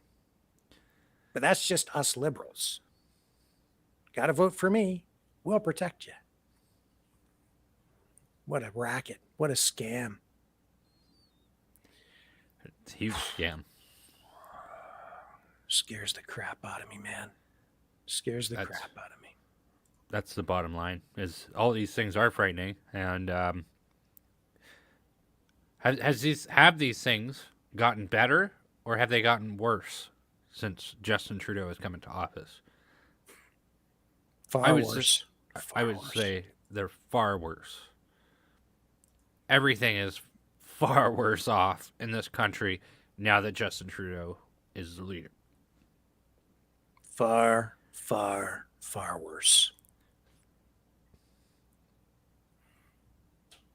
So, and before we move on too much further, let's bring up, because this is related, let's talk about this Government Charter of Rights Conference. Ooh. Which was held, I guess, this week, right? Just a day or two ago. Yeah, I believe it was on Monday. So there was a conference for the 40th anniversary of the Charter of Rights and Freedoms for Canada. And at this conference, they had the Canada Anti-Hate Group guy. I can't remember his name right this second. Hold up, I'll have it for you. He had the law professor, John Packer. Yep, Bernays and Farber. And there's Fareed Khan, who was the he's with Canadians United Against Hate. And believe me, folks, you're not going to want to miss this, because I saw this conference happening real time, and I almost watched it, but I was too sick to this doesn't ever happen to me. I'm the guy who could sit there and listen to CBC radio and try and figure out like what the hell type of thing they're trying to push, right? But I'm listening, and I just had to turn it off. I was like, no, like the charter is fundamental for Canadians, and they, over the past 2 years, they have wiped their backside with it. And so this conference is happening, and this Blacklock reporter comes in and rips them a whole new one. So you're not going to want to miss this. This is amazing. This made me feel so much better yesterday, and I think it might make you feel better as well. Do you have it queued up, or do you? Oh, I thought you had it queued up. Yeah, I can get it queued up. I've got it here. Hang on. 2 secs. I've got it. No, We'll I just got bring it. it up. You got it? Okay. Yeah. You can roll it on your end. So yeah, this Blacklocks reporter really holds the guy from what's the name of the Canadians United Against Hate. This is Fareed Khan. Fareed Khan. You want to talk about hate? You want to? This is just so typical.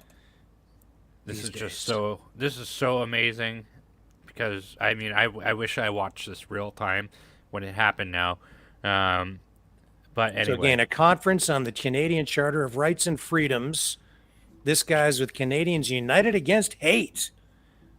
And thank God for this Blacklock's reporter who holds him accountable for the hateful things that this guy says. all right, I'll let it rip. This is for you. I'm struck that outside of a casual reference by the moderator, no one mentioned Cabinet's invocation of the Emergencies Act February 14th. That seems like an odd omission for this panel. And I wondered why. Mr. Khan, I looked up your social media accounts. You described the Freedom Convoy protesters as human slime. I'm quoting. You said that plaintiffs awaiting bail hearings charged with mischief, quote, deserve to spend years in jail.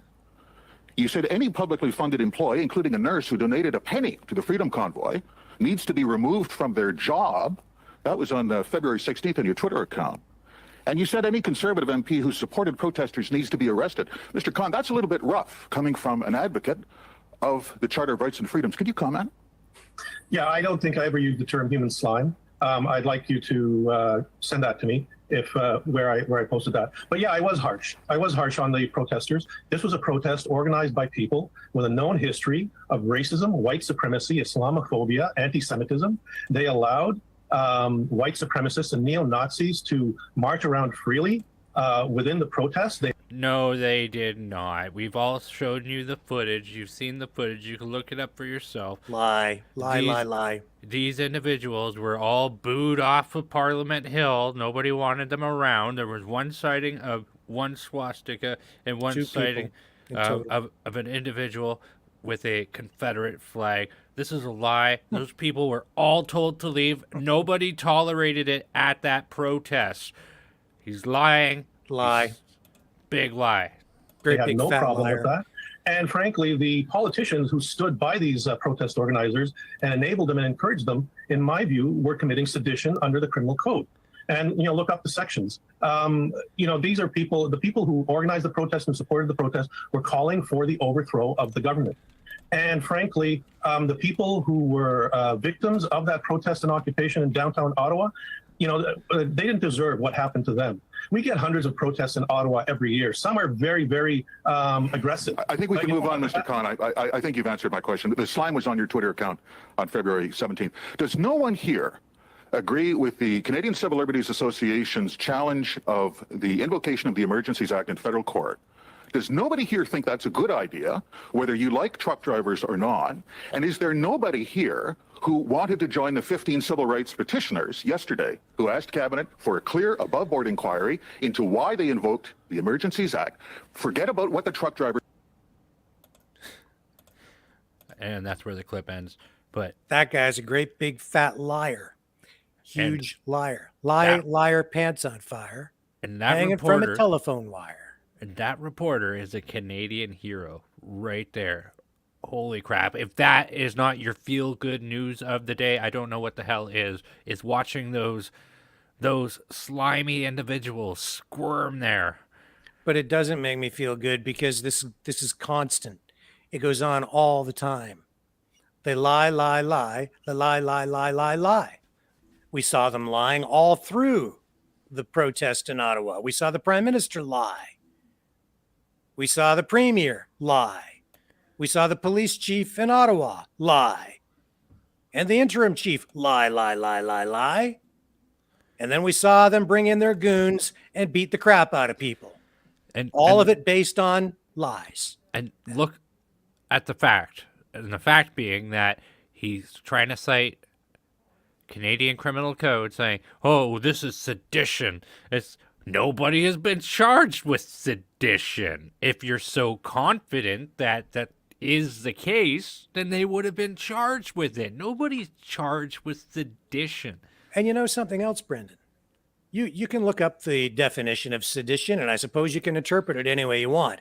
But in my estimation, it's not sedition just because you say that you want to take political action through protest in order to either get a political outcome, to have policy change, or have a prime minister resign because of the pressure you put on apply through peaceful protest.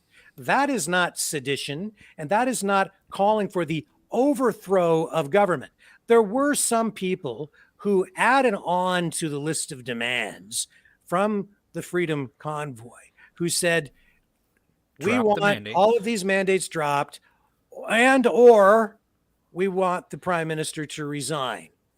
So either way, that's what we want to see as an outcome from this protest that we're engaging in. That, in my estimation, and I'm not a lawyer, but I don't see that being sedition. I don't see that being a call to overthrow the government. That's not what that is. That's people saying we're going to engage in peaceful protest because the policies of the government are so out of line and so unconstitutional that we either need all these provisions dropped, all these mandates gone, or we need the prime minister to resign so that we can then pave the way for change. But calling for the resignation of a prime minister is not calling for the overthrow of a prime minister or a government. There's a huge difference. Well, let's take a look at just really quick here. The definition, as per Merriam-Webster, of sedition: incitement of, resistance to, or insurrection against lawful authority. Was it an insurrection? No, not even close. No. Were they armed? No. Were there any weapons found in Ottawa? We've seen questions asked, in committees following the shutdown of the protest in Ottawa, where police have been asked about that, and no, there were no weapons found there. Even the act of, there was some sort of an arson that resulted in a small fire, I believe, in a hotel or a business. And even that was shown after the fact to not even be related to the truckers. The media tried to pin that, and the politicians pinned that on the truckers. But in the end, which we knew from the beginning anyway, but police eventually released information, and it was actually released about 3 or 4 weeks ago, where they confirmed that it had nothing to do with the truckers at all, that fire. That was the extent of whatever they could try to pin on people. And all the other crap that they tried to stir up was complete fabrication. We showed you that. We proved it through the live footage that we brought to you from Ottawa. Carla, our eyes and ears on the ground there, our roving reporter, she had all kinds of live footage that we ran right here on the broadcast. Lie, lie, lie, lie, lie. And all this racism stuff, again, what is this guy from this Canadians United Against Hate? He's spewing hate. That's what he's doing. And he's playing that racism card to, again, push people's buttons. And you tell new Canadians in particular that they're being threatened by a bunch of white supremacists, and you know who they really are? It's all them truckers. All those beer belly, redneck, hayseed hick, Tennessee banjo playing, backwoods, Northern Ontario, smelly Walmart truckers. That's who it was. All a bunch of freaking racists. Redneck racists. You got to watch out for those guys. You know who we're talking about. Vote for me. Vote for Justine, because he'll protect you. That guy, Mr. Fareed, you are the racist. You are full of hate. You're full of crap. Full of crap. And he knows it. He knows it. These organizations are set up. This is how it works.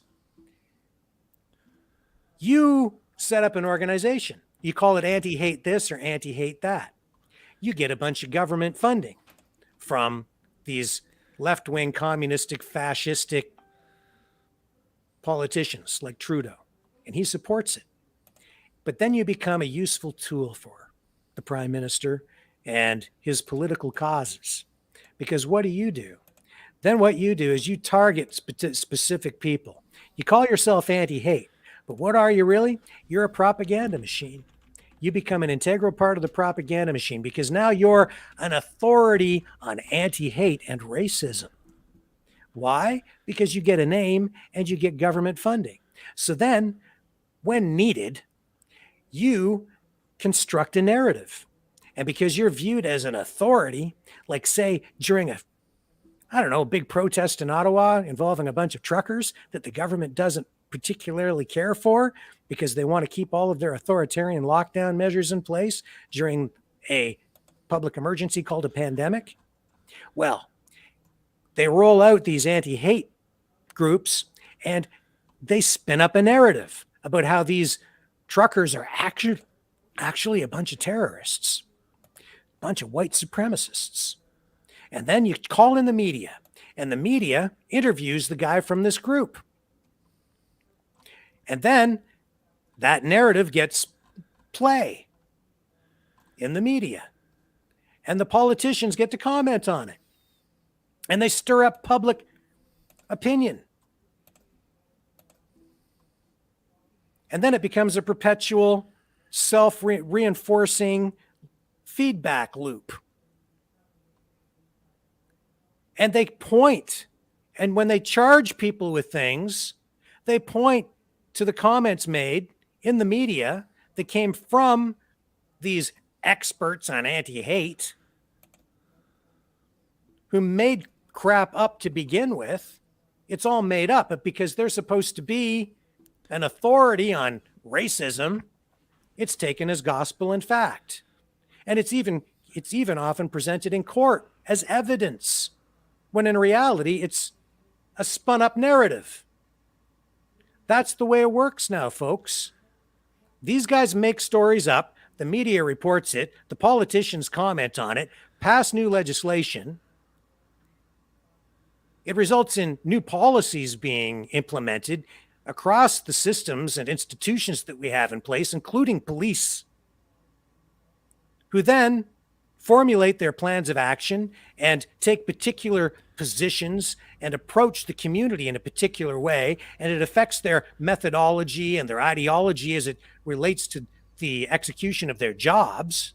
And what do you end up with? You end up with a bunch of goon cops beating the crap out of a bunch of peaceful protesters who are basically truckers who normally are busy delivering food to your supermarket, but they've seen their freedom stolen away from all Canadians, and they're out there fighting for everyone, and the government gets to send in their goon squad to crush the rebellion. There wasn't a rebellion or an insurrection to begin with. It's a bunch of crap, and the media perpetuates it. And it gets to be such a mind screw that people start to believe their own BS. Again, this crap has to stop. And these anti-hate groups, they are the opposite of anti-hate. They are all about hate. They're about spreading racism. They're about anti-Christian, anti-white, anti-this, anti-whatever the hell it is that's opposed to whatever the government might be saying at the particular time. So it can be anti-mask, it's anti-vaxxer, it's anti-whatever the hell it is, but they're against everything that they're just against so much. They're not about inclusivity or bringing people together. They're anti. If it's anti-fascist, Antifa, or anti-hate, you can be damn sure it's the opposite of what they say they're anti-against. You ever notice that they're never for anything? I'm going to say something else. I was going to go take pictures I knew we were going to come down this path today. I didn't take pictures of it, but you all are all going to know what I'm talking about. You see all those signs around that say, Hate has no home no here? home here. What a load of shit. What a gigantic load of crap those signs are. Look at the organizations represented on the signs. You go across there and you look at what are they doing? They're dividing everybody into little groups. Why do they need to divide all the people into all the little groups? Because they want to divide everybody. They're doing it in the name of tolerance and anti-hate, when in reality, they're dividing everybody up into groups so that we can all fight. And the groups represented, many of them, are groups that are predicated, their ideologies are predicated on hate, like BLM. Oh, and then they're they're communists. And then they're complicit in fraud as well. Whatever they're telling you the name of the thing is, it's probably the opposite of what they're telling you it is. That group, that guy, he's not anti-hate. He's all about hate. They use hate as a tool. They're dividing us. It's sickening. Absolutely disgusting. I'm not about hate. I'm about bringing people together. But I'm not about identity politics because I don't want to divide everybody up. Yeah, you can do whatever you want. But I believe that the individual is paramount. You are unique as a person. You are unique as an individual. You as an individual have rights as an individual. That's what's being violated. I don't care what religion you are. I don't care what the color of your skin is. I don't care about any of that stuff. I don't care what your culture is. The point is, every human being is unique. That's true diversity. Individualism, that's where you'll find true diversity. What Justin Trudeau and the people on the left and all these communistic fascists, what they advocate is not diversity. It's identity politics. It's division. Division by group. You, every single one of you out there, you're all unique. You're all individuals. Rights are all about individuals. The Charter of Rights and Freedoms was written with individual freedoms in mind. There is no freedom in the collective. When Justin Trudeau spins the narrative, spins the words in the way that he does, and talks about rights as part of the collective, he's lying to you. There are no individual rights within a collective. There is only group responsibility at that point. And who speaks for the group? Who speaks for the collective? I'll guarantee you it's not the average Canadian. You know who speaks for the collective? Justin Trudeau. It gives him and the government all the power. There is no freedom in the collective. The sooner Canadians wake up and understand that, the sooner we will be free again. Will we ever get there? I don't know, because people are too afraid to give up all their free crap. And they're too eager to buy in when the government comes forward and starts offering up all this free crap, especially around election time, which is what we're seeing in Ontario right now. And we will see again as we get closer to 2025 for the next federal election. There is no freedom. The argument on the other side is, and I remember reading about this kind of rhetoric, and I can't remember exactly who it was. I think it was a journalist, a prominent left-wing journalist in a textbook that I read when I was a kid.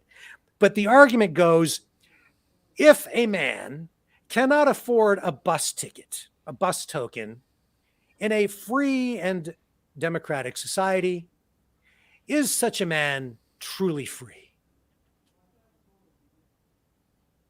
And I get the argument, which is that you need socialism to make sure that those who are least fortunate and the most vulnerable are taken care of, and the government will provide at least a minimum amount of support for people so that they can fully participate in society. But that's a red herring, Because the reality is, in a free society where individual rights are paramount, it doesn't mean that the most vulnerable are necessarily completely disenfranchised. In fact, the responsibility that comes with individual rights are such that you need to be responsible for yourself in a society that puts individual rights first and foremost, paramount, prime. It means you need to take care of yourself. But even Adam Smith, the economist, who believed in the free market and in the invisible hand that guides the economy, the free market economy, to maximum efficiency. Yeah. Even he acknowledges in some of his later writings that it doesn't mean that it's every man for himself or every woman for herself. What it means is that there is individual responsibility that comes with having your freedom. It means you are responsible for taking care of yourself so that the community doesn't need to take care of you. But it's also in your best interests as an individual to contribute in a positive way and even to donate voluntarily to your community through community service or even through philanthropic donations financially. Because it's in your best interest to live in a free, safe, prosperous community. It doesn't serve you well to have have people in your community who are so poor that they're likely to commit crimes or do other terrible things or even just have to live in poverty because they're maybe disabled. So that's where churches and community groups used to come in, and community support groups, service clubs. We've lost that because why? The government has tried to replace all of that through coercion, because with collectivism, you get authoritarianism. They force you to contribute. If you don't, you either go to jail or they'll execute you. They take from you. They steal. They decide. Justin Trudeau, the government, they decide who gets what, how wealth is redistributed, who pays, who doesn't. And that leads to corruption. And that gives them all the power because they get to sit in their ivory tower, tax this person, tax that person. They get to decide what kind of car you're going to drive. They get to decide what kind of a house you get to live in, whether you're ever going to be able to afford to buy one or not through their policies, because the free market be damned. They get to dictate, and they're well taken care of. And they talk about equality. There's no equality in collectivism. You get elite people at the top who skim everything off and take as much as they want and distribute the crumbs to the rest and make peasants and slaves out of the rest of us. And that's where we're headed. And there's no freedom in that. You either work to get taxed through coercion, and if you don't comply, there can be no dissent. You will go to jail. You will be fined. You will get locked down. You will wear a mask. You will do this. You will do that. You will do this because you have no rights as an individual. And the more free crap they give us. Hold on. It's a big club and you ain't in it. The more the free crap they give you, the more of a trap it is. Mm-hmm.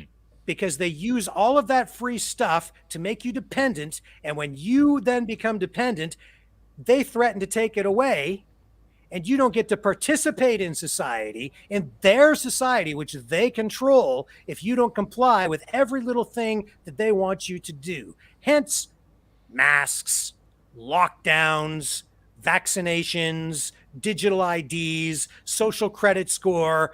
Comply, comply, comply, or else we'll take your bank account and confiscate all your money. We'll make sure that you can't drive. We'll take your car. You want to protest against us? You're going to jail, pal. We don't like what you say. You're censored. You're banned off the internet. We're going to charge you. You go to jail too, just because you don't think the right thing. We don't like you. You're going to jail too, because you know why? We think you might commit a crime. And under Bill 100, you're going to go to jail. we're going to send a cop down there and pull you over on the highway, and we're going to arrest you on the spot, and you're going to jail, pal, because we think you might commit a crime. So under our pre-crime legislation, Bill 100, you're screwed, pal. We just don't like you because you're just way too conservative for us. So we're just going to tell this whole group of people over here that you're a white supremacist, and we're going to lock you up and throw away the key for 10 freaking years. That's the way it works. The more free shit they give you, the more you are enslaved. It's a trap. It's all a damn trap. Wake the hell up. Stand on your own 2 feet. Learn what freedom's really about. You're not free when the government gives you free crap. It's just an allowance, a reward for good behavior. And it's so bad that if you don't comply, if you don't get the thing in your arm, you're not getting a heart transplant. You get to die. Is it that bad? Yup. It's there already. It's there right the hell now. We're living it. You people said, well, at least it's not as bad as China. It's freaking worse. I talk to people in China. I do business with people in China. I ask them when I'm talking to them at night because they're in a different time zone, obviously, right? So when it's night here, it's day there. I talk to them overnight. It's worse here. It's worse. Canada is gone. Wake up, Canada. New Canadians, listen to me. Stop buying in to all of this hate coming from this idiot that people call the Prime Minister. He's not a Canadian Prime Minister. He's a New World Order puppet. He's not about Canada. You came here because Canada was a great country, a free, tolerant, welcoming society. There was not anywhere near the level of trouble that we had on the racism front until now. And you know why? Because of Justin Trudeau, and because of Jason Kenney, and because of Doug Ford, and because of Joe Biden. Because of all these left-wing fascistic communists. Stop. Think. Bring Canada back, Canadians. Bring it back. Get rid of these guys. Sweep them aside. It's time. Vote every one of these damn bastards out of there. Get rid of them all. Peacefully, politically. Let's do it. Let's get rid of these SOBs. Keep asking them tough questions. We got to see these guys squirm, and we got to make sure everybody else sees them squirm too. With that being said, we're going to ask you to donate again to freedomreporters.com. We're going to take a 30-second break while I calm down, try to recompose myself. But my God, people, we have to do something about this.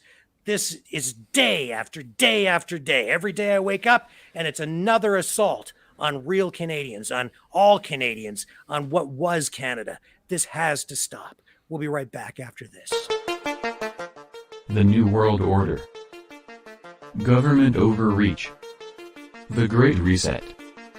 Mainstream media lies. Now more than ever, independent voices are needed. Donate now at freedomreporters.com. That's freedomreporters.com. Maverick News. The antivirus program for your mind.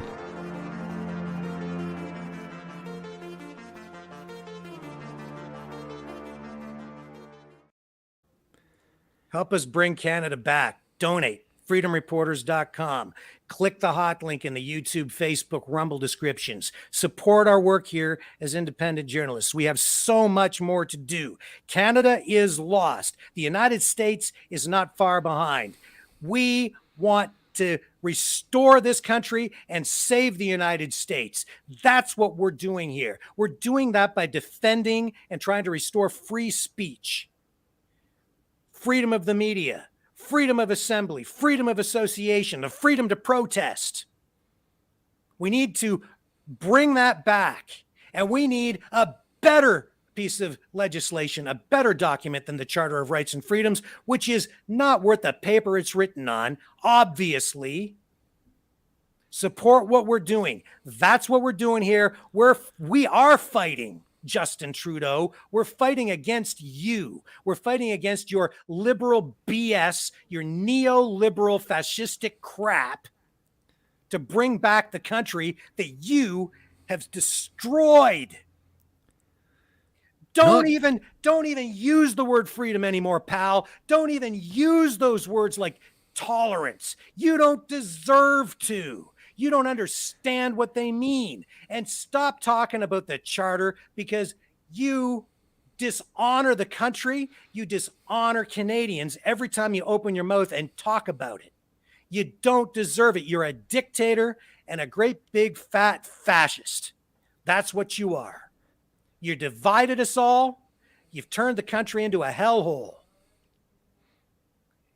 Not only do we need help with those items there, we also need help to make sure that Rick Walker can afford his blood pressure medication and his brown paper bags to help him with hyperventilating. We need these things to keep the show going. It's vitally important. And do remember, you can also help us by smashing the like button, subscribing to our content, and hitting the bell to make sure that you receive Maverick News notifications. These things are all very important. We have a lot of different things that we have underway right now, and we need your help. And we appreciate all the support that you bring to us. And I can't say thank you enough for everybody who tunes in with us nightly. It's amazing. Thank you so much.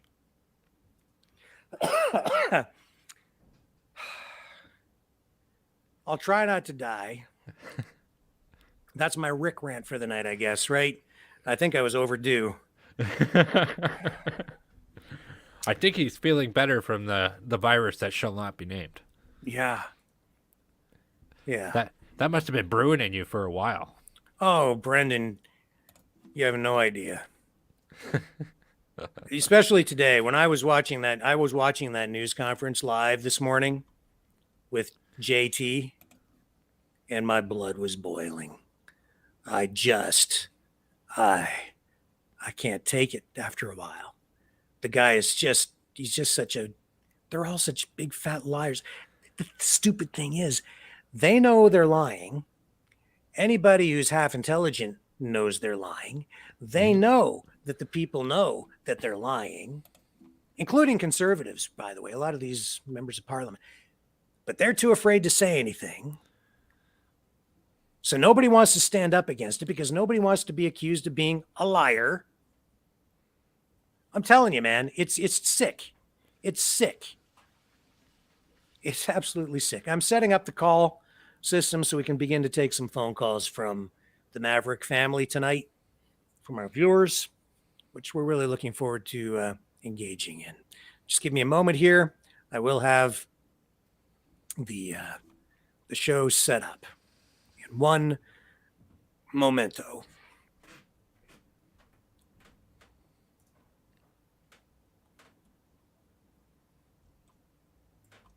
Maybe you can just talk to the folks for a minute there, Brendan, and I'll have this ready to go momentarily. Well, I already had the story here lined up, so I might as well talk to you guys about it while we're waiting on Rick to finish that. Also, Rick, you'll need to send me the back door to the other programs, just so you don't forget. Yep. I had a big problem with this story coming out. So I think this has a lot to do with the freedom movement and what the government is kind of trying to do. Russian troll farms aiming disinformation war at Canadian anti-vaxxers, says global affairs expert. Okay. It says Russia seems, interesting language, to go back to groups that are predisposed to agree with some of its positions, or at least with the idea that Canada should disengage from whatever is happening in Ukraine. All right. Russian-sponsored disinformation is trying to exploit one of Canada's most divisive issues to shape opinions. Hear about its invasion of Ukraine, says a top global affairs expert on the topic. Oh, I wonder who that could be. Using troll farms that post on Facebook and other social media sites, the campaign often target the minority of Canadians opposed to COVID-19 vaccines and vaccine mandates, and others deeply distrustful of government, said Philip Andre Rodriguez, the deputy director of the Department's Center for International Digital Policy. So I've looked this guy up. This guy is embedded with major universities. He's embedded with the government. I've researched some of his studies that he's put out there, and a lot of the information that comes out is this guy is a far left liberal type. It goes further, okay? So it says deputy director, okay, and so the goal is to send doubt about the official Canadian narrative around Moscow's war against Ukraine, he said during a recent webinar organized by an Oxford University alumni group, which it should be noted that you can't access that webinar anymore. But the point I'm going to make here is this guy is saying whoever doesn't comply with Canada's narrative that has been established on Ukraine is a Russian troll. And we know that's not true. We do know there's a long history of Western countries having an over-involvement in Ukraine. We already discussed that. You could check it out for yourself. But it gets even better here because it says Russia seems to go back to these groups, he says, and that could be communities that already have a high level of distrust for the Canadian government, such as having links with anti-vax communities, he said. Russian operatives are targeting these kinds of communities and making these links saying government is lying about COVID-19 and that they're also lying at the same time when it comes to Ukraine. We've seen that quite a bit. Notice he hasn't provided any example up until this point. And it goes further. It says, the threat is persistent and it's growing. One outside expert said the officials' comments were a rare example of the government publicly accusing the Kremlin of such tactics, though Moscow's disinformation efforts have been well documented for years. The government has been very reluctant to attribute these messages to any state actor. I guess it took a war to find the courage to speak out publicly and identify the Russian government. The threat is not going away anytime soon. It is persistent. It is growing, so we really need to be taking it a little bit more seriously. Which, that's scary because that's going to be another means for the government to apply censorship tactics and say, oh, well, you're not allowed to say that because that's a Russian point. You're not allowed to say that. Oh, okay, so society now is going to cancel you because you are a part of some sort of Russian disinformation campaign.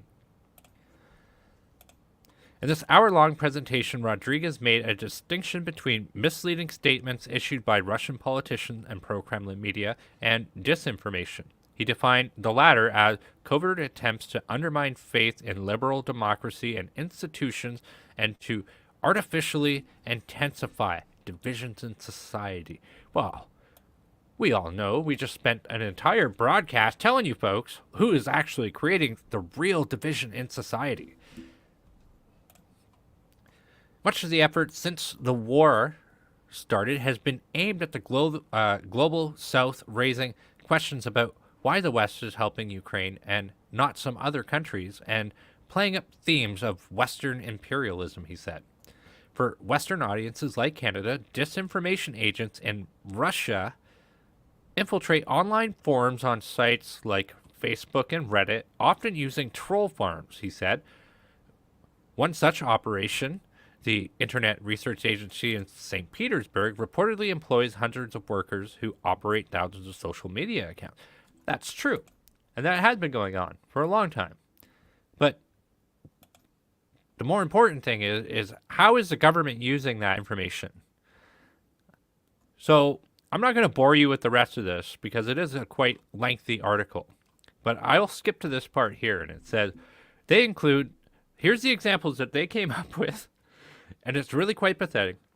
They include the Line Canada, which organizes regular anti-lockdown protests in the Toronto area, including one that saw trucks snarl the city mid-town in February, along with notices about demonstrations, calls for Prime Minister Justin Trudeau to resign, and attacks on COVID vaccines. The Line's Facebook page has recently echoed Russian disinformation on the war, repeating false claims that Ukraine has a hijacked Nazi government, is involved in biological warfare, and burned Russians alive. We've shown you that on Patrick Lancaster's channel. We have shown you this stuff before. And I dare anybody to take a look at the Line Facebook page and tell me what is on there. You see documentary clips from InfoWars. You see clips of Russian officials having conversations. The point is, and I'll wrap this up quickly because I'm sure we got calls coming in the line here. The government is saying, you can only think the way that we want you to think, and you're not allowed to think any other way. Don't listen to any other sources. But just remember, folks, as always, it's super important to make sure that you have your critical thinking skills on hand. Don't take anything at face value. Take a look at both sides of the coin. And so that's the difference between what we do here and what this moron thinks you're doing at home. Use your critical thinking skills. Don't take anything at face value. Do your research. Look into things. But may God help us for what we're about to receive, because this is going to be another feather in the cap of those morons who want to add more internet censorship. And that's my piece. Sorry about that, Rick. I'm sure you're ready. Oh, your audio is off, Rick. Let's go to the phones. We have Sean, I believe, waiting to join us. Hello, Sean. Can you hear us? Hi, how are you tonight? Well, we're hanging in there, trying to stay as positive as we can in the face of global tyranny. His audio isn't feeding through, Rick. Oh, hang on just one moment. I need to bring up. I need to bring you up. Here we go. Oh, there we go. And there. Now we're on the air. So go ahead, Sean. How are you tonight? doing all right. I saw something on YouTube last night that I found very disconcerting. We have a heavy amount of echo here. It's Bill C7. Okay, yes. And what they showed on YouTube yesterday is how the government had made it, they changed the criminal code so that people that are living with disabilities, extreme pain, it's now okay for them to end their lives through assisted suicide. But the other part of the news story was that they've also amended it to include people with mental disabilities. Yes. Like post-traumatic stress disorder, anxiety, depression. And now they're giving them that as an option, self-assisted suicide. And the whole point of therapy in these situations is to avoid that from happening. So why this government would put that on there as an option for people with mental issues seems criminal and disgusting to me. I have personal experience with this, with someone that Me I know. too. And I have professional experience with this too. It's just recently happened. And yes, this change in legislation, which is very recent, is... Yeah, I think it happened on Wednesday. Well, actually, with regard to the assisted suicide in the province of Ontario, It happened before that. Okay. Yeah.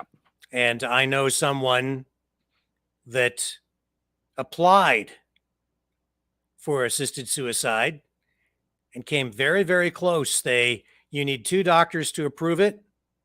1 doctor did. The second doctor just recently denied it. I can't believe, honestly, in this particular case, that the first doctor would even consider it.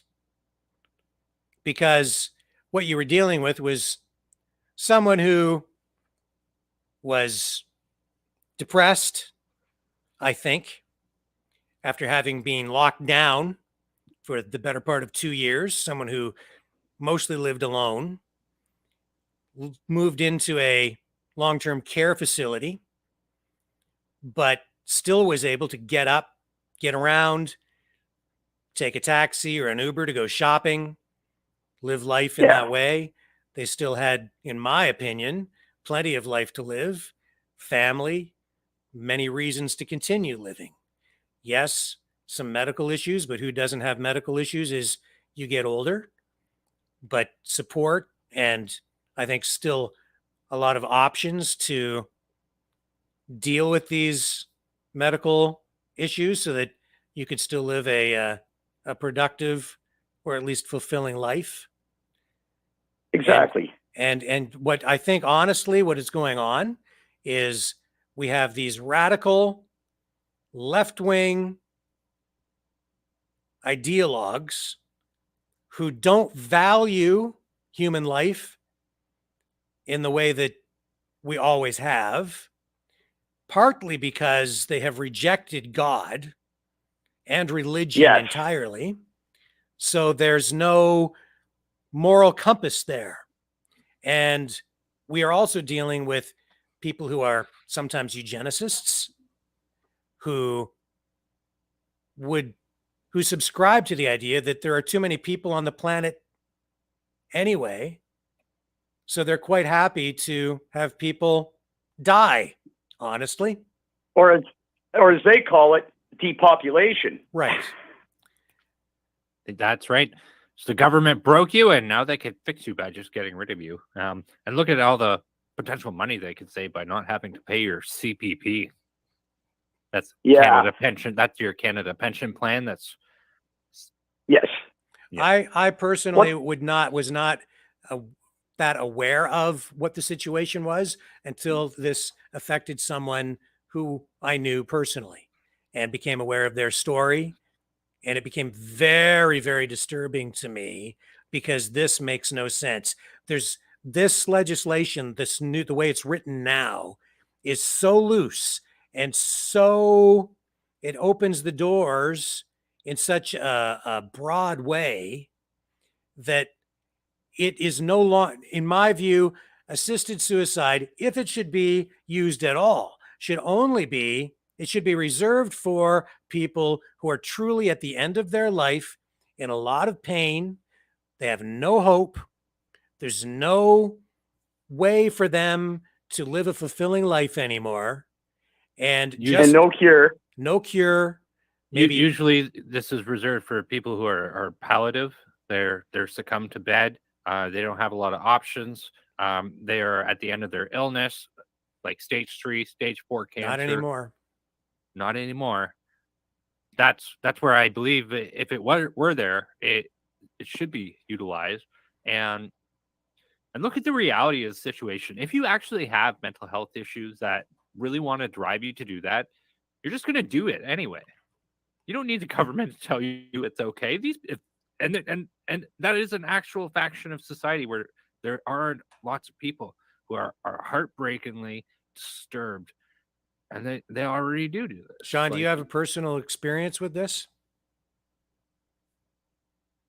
Sean? Yes, I do. Do you want to share any details, or is it appropriate for you to do that? We of course want to make sure that we protect people's medical privacy. Well, I'll put it this way. I know somebody very close to me, and it's actually somebody I even work with. And there's a few people at work that are going through this kind of stuff. And so when I saw this article, this guy also talked about, like what you said, about how these laws are really loose. And he said what the plan is down the road is, now that everything's so loose, he said what they're going to do down the road is take away the supports that these people use to keep them going. And basically they're going to say, if you can't do your job without the supports, then we're giving you the unalive option of killing yourself. Mm-hmm. And that's just definitely not democratic by any stretch of the imagination. And it goes against everything that these therapies and supports help you with. I don't think it was an accident to have this change in the assisted suicide legislation come while we were in the midst of a pandemic where a lot of elderly people had been locked away and isolated for an extended period of time. I don't think that was an accident at all. I agree. And Canadians, people in Ontario in particular, need to wake up to this as well. This is another piece of disgusting legislation that is an assault on our humanity. This is wrong. Yeah. It is wrong, and it's so wrong, and it's so twisted and perverse. It's hard to wrap my mind around it. Yeah. But nonetheless, you have to be prepared if this comes to fruition. Oh, it already is. It's in place right now. Yeah. So it has come to fruition, yes. Yeah, it's all ready to go. Not only Canada, right? This is something that is a concern around the world. Yeah. Yeah. And I think about World War II, Nazi Germany. That's what they did. They started off rounding up all the people that were disabled or other groups of people they didn't like anybody that was gay, and they would round them up and they would start disappearing. Yeah. So if they've already got this legislation in place, how many months or years is it going to be before they come and start rounding people up? Yeah. They're definitely heading down the pathway towards that. I agree. That's an amazing point that you just made there, actually, because there is heavy ties to people who are homosexuals and committing suicide, which is definitely a sad thing. But now, is the government going to grant license for you to just kill yourself now because you're simply on the basis that you're gay? Oh yeah, we'll hook you up with a doctor and they'll take care of you. See, these fascists don't need to target Jews specifically to be fascists. Mm-hmm. A lot of people make that mistake. They think, oh well, it's the same thing in Ukraine. They say, well, yeah, they have a Jewish president, so how could there be Nazis there, right? Or fascists? Yeah. Well, they just the point is they target and demonize specific groups, but it can be any kind of a group. And putting truly the most vulnerable people in a situation where they get to choose to die, when really what they're dealing with is a mental health issue in many respects or in many cases, I think it's disgusting. These are fascists that we're dealing with. They don't value human life or human dignity. No, not at all. Matter. I ran this by a friend of mine at work, and you know how the government's already trying to take away the gun laws. Well, my friend had a good idea. He said that since the government wants to take away the guns from law-abiding, properly registered gun-owning citizens, my friend said, well, if the government's taking away the guns, why don't they just give it to people with the mental problems and let them take care of themselves, and then the government won't even have to help?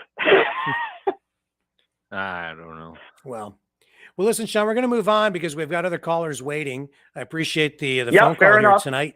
We're going to move on here now to a caller from Ohio. There's no name. Thank you very much, Rick. Thank you very much, Brendan. You as Have well, a great sir. night. Thank you, too. Sean. Have a great night. And is it maybe Jim that we're speaking with? I'm not sure. In Ohio. No, this is Ken. I called you Saturday again about Ukraine. Yes. Okay. Yep. Okay, Karen. you got my name wrong that time. You got it wrong this time. Yeah, it's not coming up on the screen, but now we know who you are, and welcome back. Absolutely. Welcome back. I can understand your frustration with everything that's going on over in Canada. I have that in the United States. It's the same nonsense that's going on down here. Yep. You know it? Oh yeah, And we follow what goes on down in the U.S. Now, I can't say that we know everything because we certainly don't, but I have a good sense of what you're talking about. Oh yes. Yeah.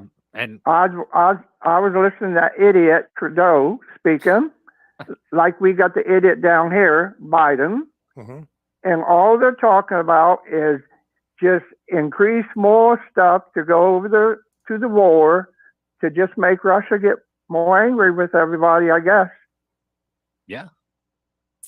Yeah, they're poking the bear, right? And that's a big aspect about it.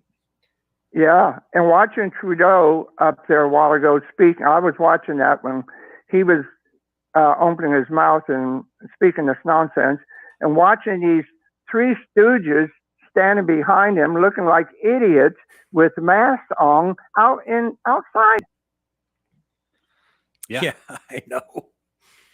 It was a joke. And I mean, God bless the United States of America, ma'am. And I was very happy to hear about the good news with the mask mandates yesterday as far as airlines go. Oh, absolutely. I hope you guys are able to hold on to that. I really do. Oh, I think so. If we can get everything done and the elections coming up in November, we'll be a lot better off and get some of the stuff rolled back, even the stuff that we don't like right now. Yeah, yeah. Well, is there anything else you'd like to talk about tonight before we move on? We've got another caller waiting, but what else is on your mind? Only thing on my mind, Rick, is every time Trudeau and Biden opens their mouth, somebody should be there handing them a roll of toilet paper because we know what's going to come out. Fair enough. Yep. That's a good point. That's my point for tonight. You guys have a good one. Nice talking with you, and take care. Thank You as you. well. Thank you for calling in tonight. It's been a pleasure as always again. Thanks, Karen. Thank you. Thank you. And let's move on here to Citizen 9, I believe that's the name that we have on the screen here. Hello, who do we have on the air? Not sure. Hello. Well, they may have dropped the call. Yeah, I heard a click. Hang on. Yeah, no, they've dropped off. Let's see here. We've got somebody calling in, I think from the Ottawa area. Who do we have on the air with us now? Katie? Kitty. Kitty. Yes, that's me, Kitty the prepping cat. How are you? Well, we're great here tonight. How are you this evening? Quite honestly, I'm worried. Your rant was absolutely spot on, and main big source of frustration is no matter how logical and how you understand things, the fear that he is trying to instigate. He is doing it quite smartly so, in terms of very insidious. And it's also in reference to the earlier caller about that assisted suicide. I'm very worried about that. My younger son has autism. It's a combination. People don't seem to understand, a lot of them, how serious this is. And when you were throwing your hands in the air, I was standing up, doing high fives, and like, you got it right there. And I'm at a loss as to what to do. I feel helpless. I think we need to call it out. I think we need to talk about it in forums like this one. We need to share this information, make people aware, because a lot of people, when they hear that kind of rhetoric coming from an authority figure like Justin Trudeau, or even a news anchor who sits there and repeats these lies and these hateful messages, I think a lot of people don't realize how they're being manipulated. So we need to illustrate for people in clear ways to show them exactly how they're using language to manipulate public opinion and to manipulate us as individuals. Yes. So that's a start right there. Once you make people aware, show them that in a way these politicians, some of them, are duping us or duping some people. You show people, look, this guy's lying to you. He's duping you. Make people aware. And they'll, wait a minute, yeah, you show somebody that, and if you can make them realize, their attitude toward that politician changes right away. So it's imperative that we do that.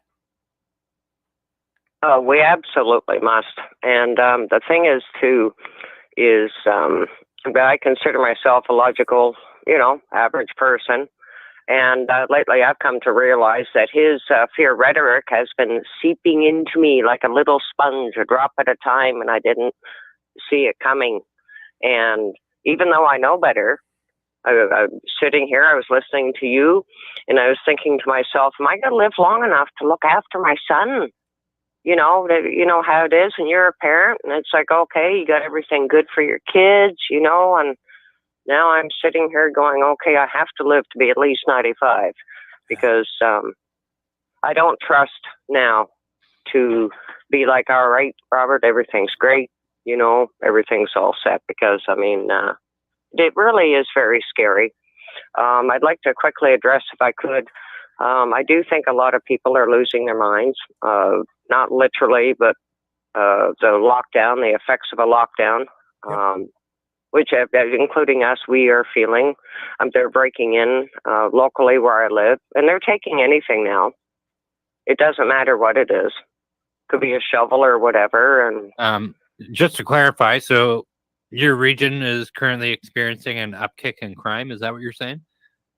Yeah. Just, if your shed has an older lock, you'll go out the next morning, find the lock broken, you open the door and the tools are gone, or a shovel, or you'll walk out and that little decoration you had, it's gone and magically shows up in Kijiji a few days later. And we've never seen normal is one thing, if there is such a thing.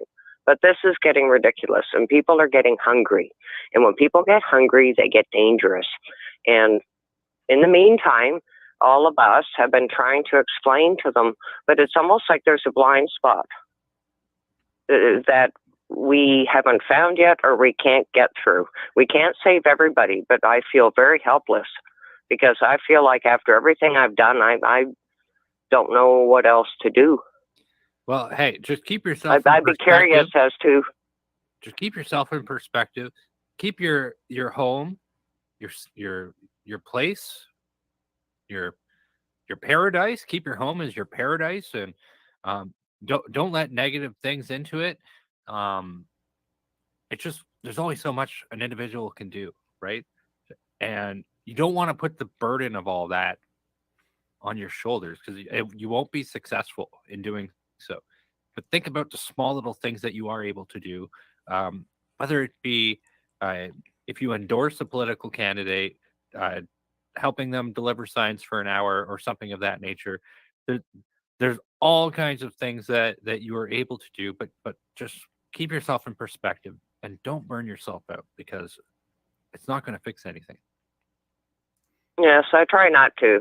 But I wanted to phone tonight because I know there's a lot of me's out there. There's a lot of people that are, you do the stiff upper lip on the outside, but on the inside, you're like, geez, this really sucks. Yeah, it does. Like, is there anybody else out there feeling like me? So I'm really hoping that this helps even one person, because they're not alone. Mm-hmm. It really is terribly difficult nowadays. Well, myself and Rick definitely feel like that. We have our own story, which I can't really get into right now, but after the last election, we were in the same boat, like just feeling defeated in a lot of ways. And so, yeah, we know what it's like. Sure. We know what it's like to take on too much, and we know what it's like Yeah, leave being burned out to us. Yes. We'll get burned out. You just keep tuning in and watching and supporting in whatever way you can. And that's all we can really ask. And just get involved in your community. Try to make your community a better place. If you're so inclined, get involved in some capacity on the political level, whether it's through school board or city council or supporting a candidate in an election campaign, or just Or even calling in here tonight. That's one thing you can do by voicing your perspective. Well, I do appreciate it because I am hoping it helps someone because if anyone that says they aren't afraid is just lying. And, everyone's got challenges. And if they actually hear someone phone up and say, hey, it's been a real hard few days with this rhetoric and lies that are like, oh, my God, I can't even listen to him. He makes my blood. Talk about blood pressure. Oh, my God. Yeah. Blood pressure goes up. But it just seems very difficult. But I do want to thank both of you, though, because like I say, we do watch it every night. And it was my son actually suggested that I phone into you. He said, they'll make you feel better, Mom. Well, hey, there's no us without you guys. So I don't know how to. No problem. You guys have made me feel better right off the bat. But I just to anybody else out there that's listening to me go on here. Hi, how are you? Hang in there. It'll get better. Well, you're part of the Maverick family here, so you're definitely in friendly territory. And I think your message is inspirational in itself. I'm sure it'll go a long way to making a lot of people feel better. Well, thank you so much. And the both of you are looking much better. You make sure you take care of yourselves now, you hear? We'll certainly do our best, yeah. No Wuhan on bat buffets for me. Right on. I have lots of tissues. I got a whole bunch on sale at Costco. If you need them, I'll ship them down to you. Okay. Thank you so much for calling in tonight. We're going to move on. I'm just going to play this little promo here to let people know how they can call in, and we will be right back after this brief message. Have a good night, guys. Take care. Have a good night. Thank you. Thank you.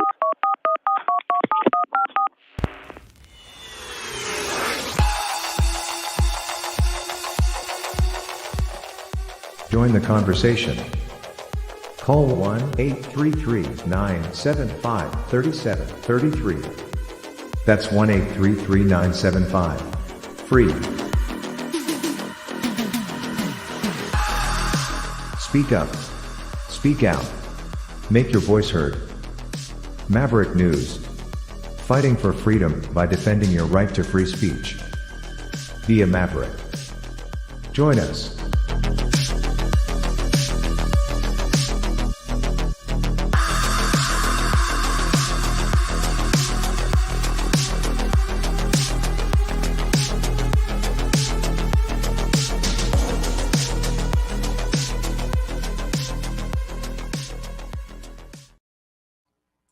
And we do have just a little bit of time left in the broadcast tonight, and you can participate.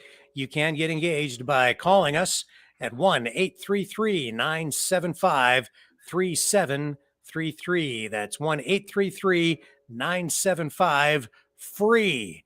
You can join the conversation here on the Maverick News Channel. Let's move on right now and take a call from Richard Pierce. He's out in West Kootenay. And go ahead, Richard. You are on the air. How are you tonight? What's on your mind? Excellent. How are you guys doing? Outstanding. Thank you. Hello. I just wanted to say thank you to you, Rick and Brendan. Thank you for everything you guys are doing. It's awesome. My big concern is all this censorship push by Trudeau and the government, and where is it going to push all of us? We're in very frustrating and scary times. Like you said, Russia's launching these missiles and everything else. And I do not want to see things get to that point, but where are we at? It's scary. Well, it's hard to tell exactly where we're at, but I'll tell you this right now. It's good that we're paying attention to this stuff, but freedom always finds a way. And if you take a look at how ideas and conversations like the one we have existed in the past, if it's not going to exist on the internet, then it'll exist in a printing press. If it's not going to exist in a printing press, it will exist in books. Like, things are still going to get out there. But who knows? Maybe it might even be better because the dark web. Yeah. Rick is making a face right now where he disagrees with me. I do. Yeah. Well, I do. you know, I have 3 kids. I have a grandchild, and you know, I'm only in my late 40s, but so be it. I'm fine with me moving on. It's my biggest concern is for them, you know, and the future of where we are going. And things are so upside down right now, you know.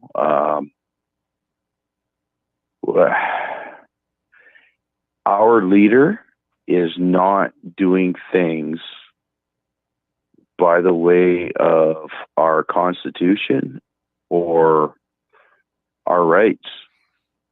So how long do we try and do things politically and correctly and safely and, you know, I hear what you're saying, and it's a difficult thing, and I do disagree with Brendan. I know that it can be inspirational to say something. It's tough. To say something like freedom will always find a way. That's not true. The reality is the United States, Canada, even Western society in general, it has been an aberration. It's been the exception to the rule. Freedom generally does not find a way. Throughout history, we have had kings and queens and dictators in country and country after country throughout history. What happened in Western society when people came here and turned this into what would be characterized as a liberal democracy, that was an aberration, very unusual. That's why it has been so precious. That's why it is gone, but we need to find a way to bring it back. It is imperative. And you're absolutely right. Where are we going? Where are things at right now with this additional censorship legislation, these efforts that are underway to stifle dissenting points of view, alternative points of view, to criminalize political dissent? That's what's going on. And you're quite right. I don't know how long it just continues to go on where people continue to try to find a political solution. But I do know this: anything other than that undermines the integrity of the movement, the freedom movement. However we go about restoring freedom and restoring true democracy in Canada and restoring it to some degree in the United States, it has to be done peacefully. It has to be done in a way that respects the fundamentals of democracy, because you can't approach the creation of a free and open society from a place of authoritarianism and violence. It can't be that way. So we must find a peaceful political solution somehow. I don't have to say, I'm not saying I have all the answers, but yes, you're quite right. It's a very concerning thing. It is, and you know, the way Justin Trudeau undermines everything, and you guys put it up tonight. I mean, the terminology and the word salad that he uses to put forth this whole rhetoric for the masses that still don't realize what's going on it's extremely frustrating and scary, because, you know, as much as we have all all this going on with Pierre Poilievre and Lucien Lewis, and even as much as Joseph Bourgault, you know, is it enough? And is it going to be enough? You know, it's scary. It really is, and I don't know what else to say about it. You know.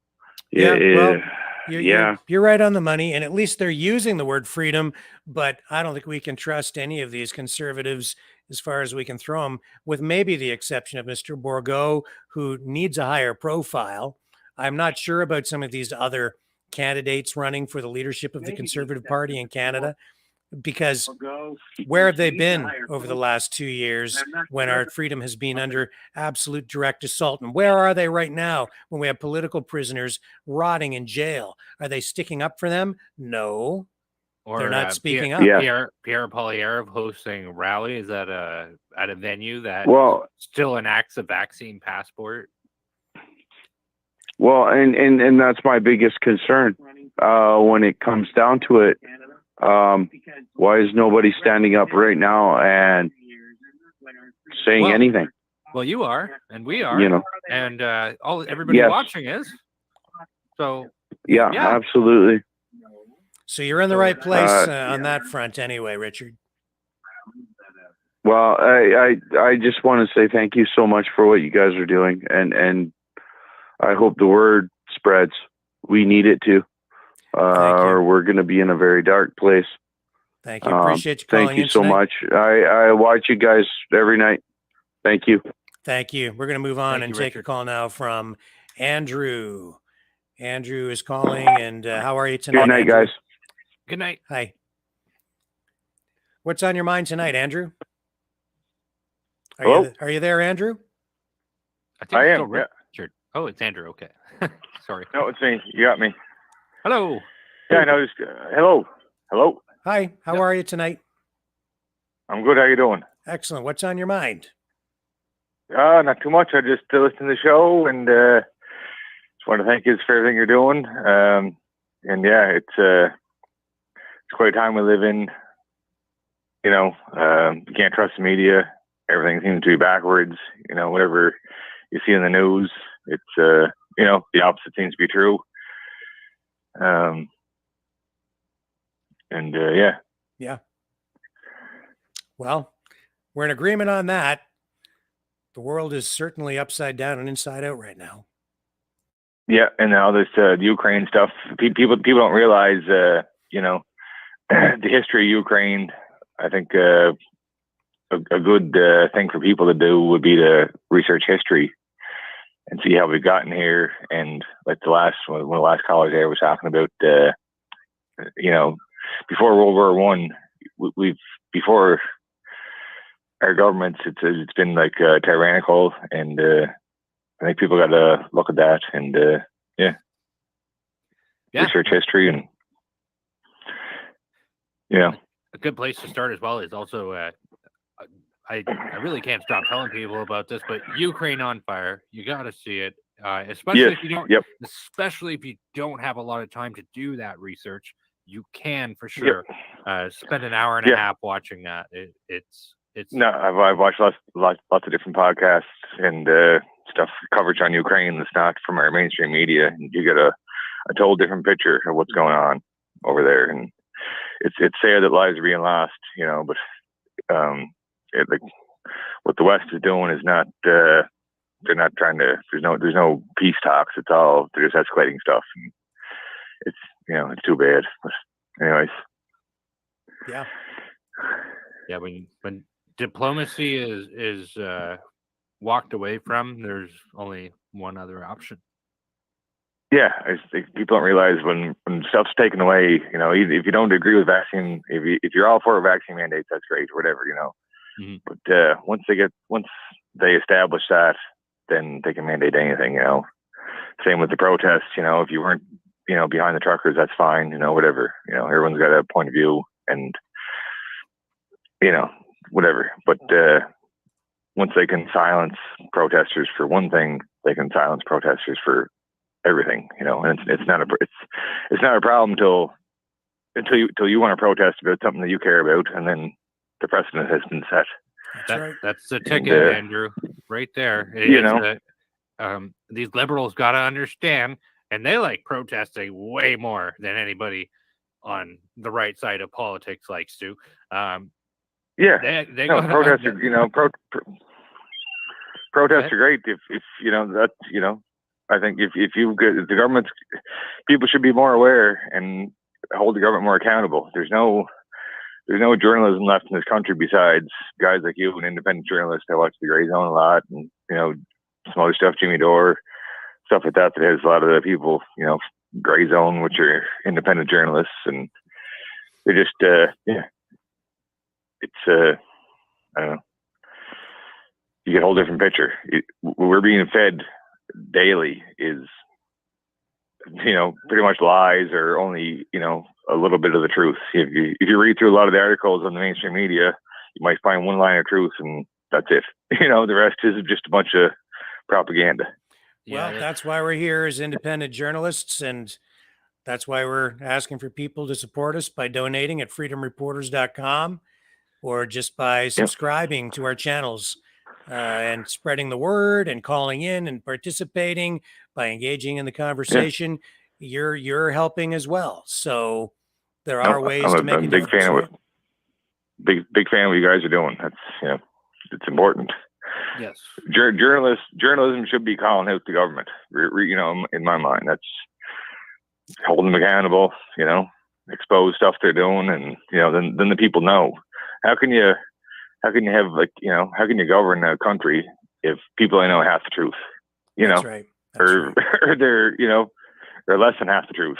You know, you're feeding them shit all day, and they believe it. Then it's just a sad state of affairs. I mean, maybe it's been this way for a long time, but just in the last 2 years,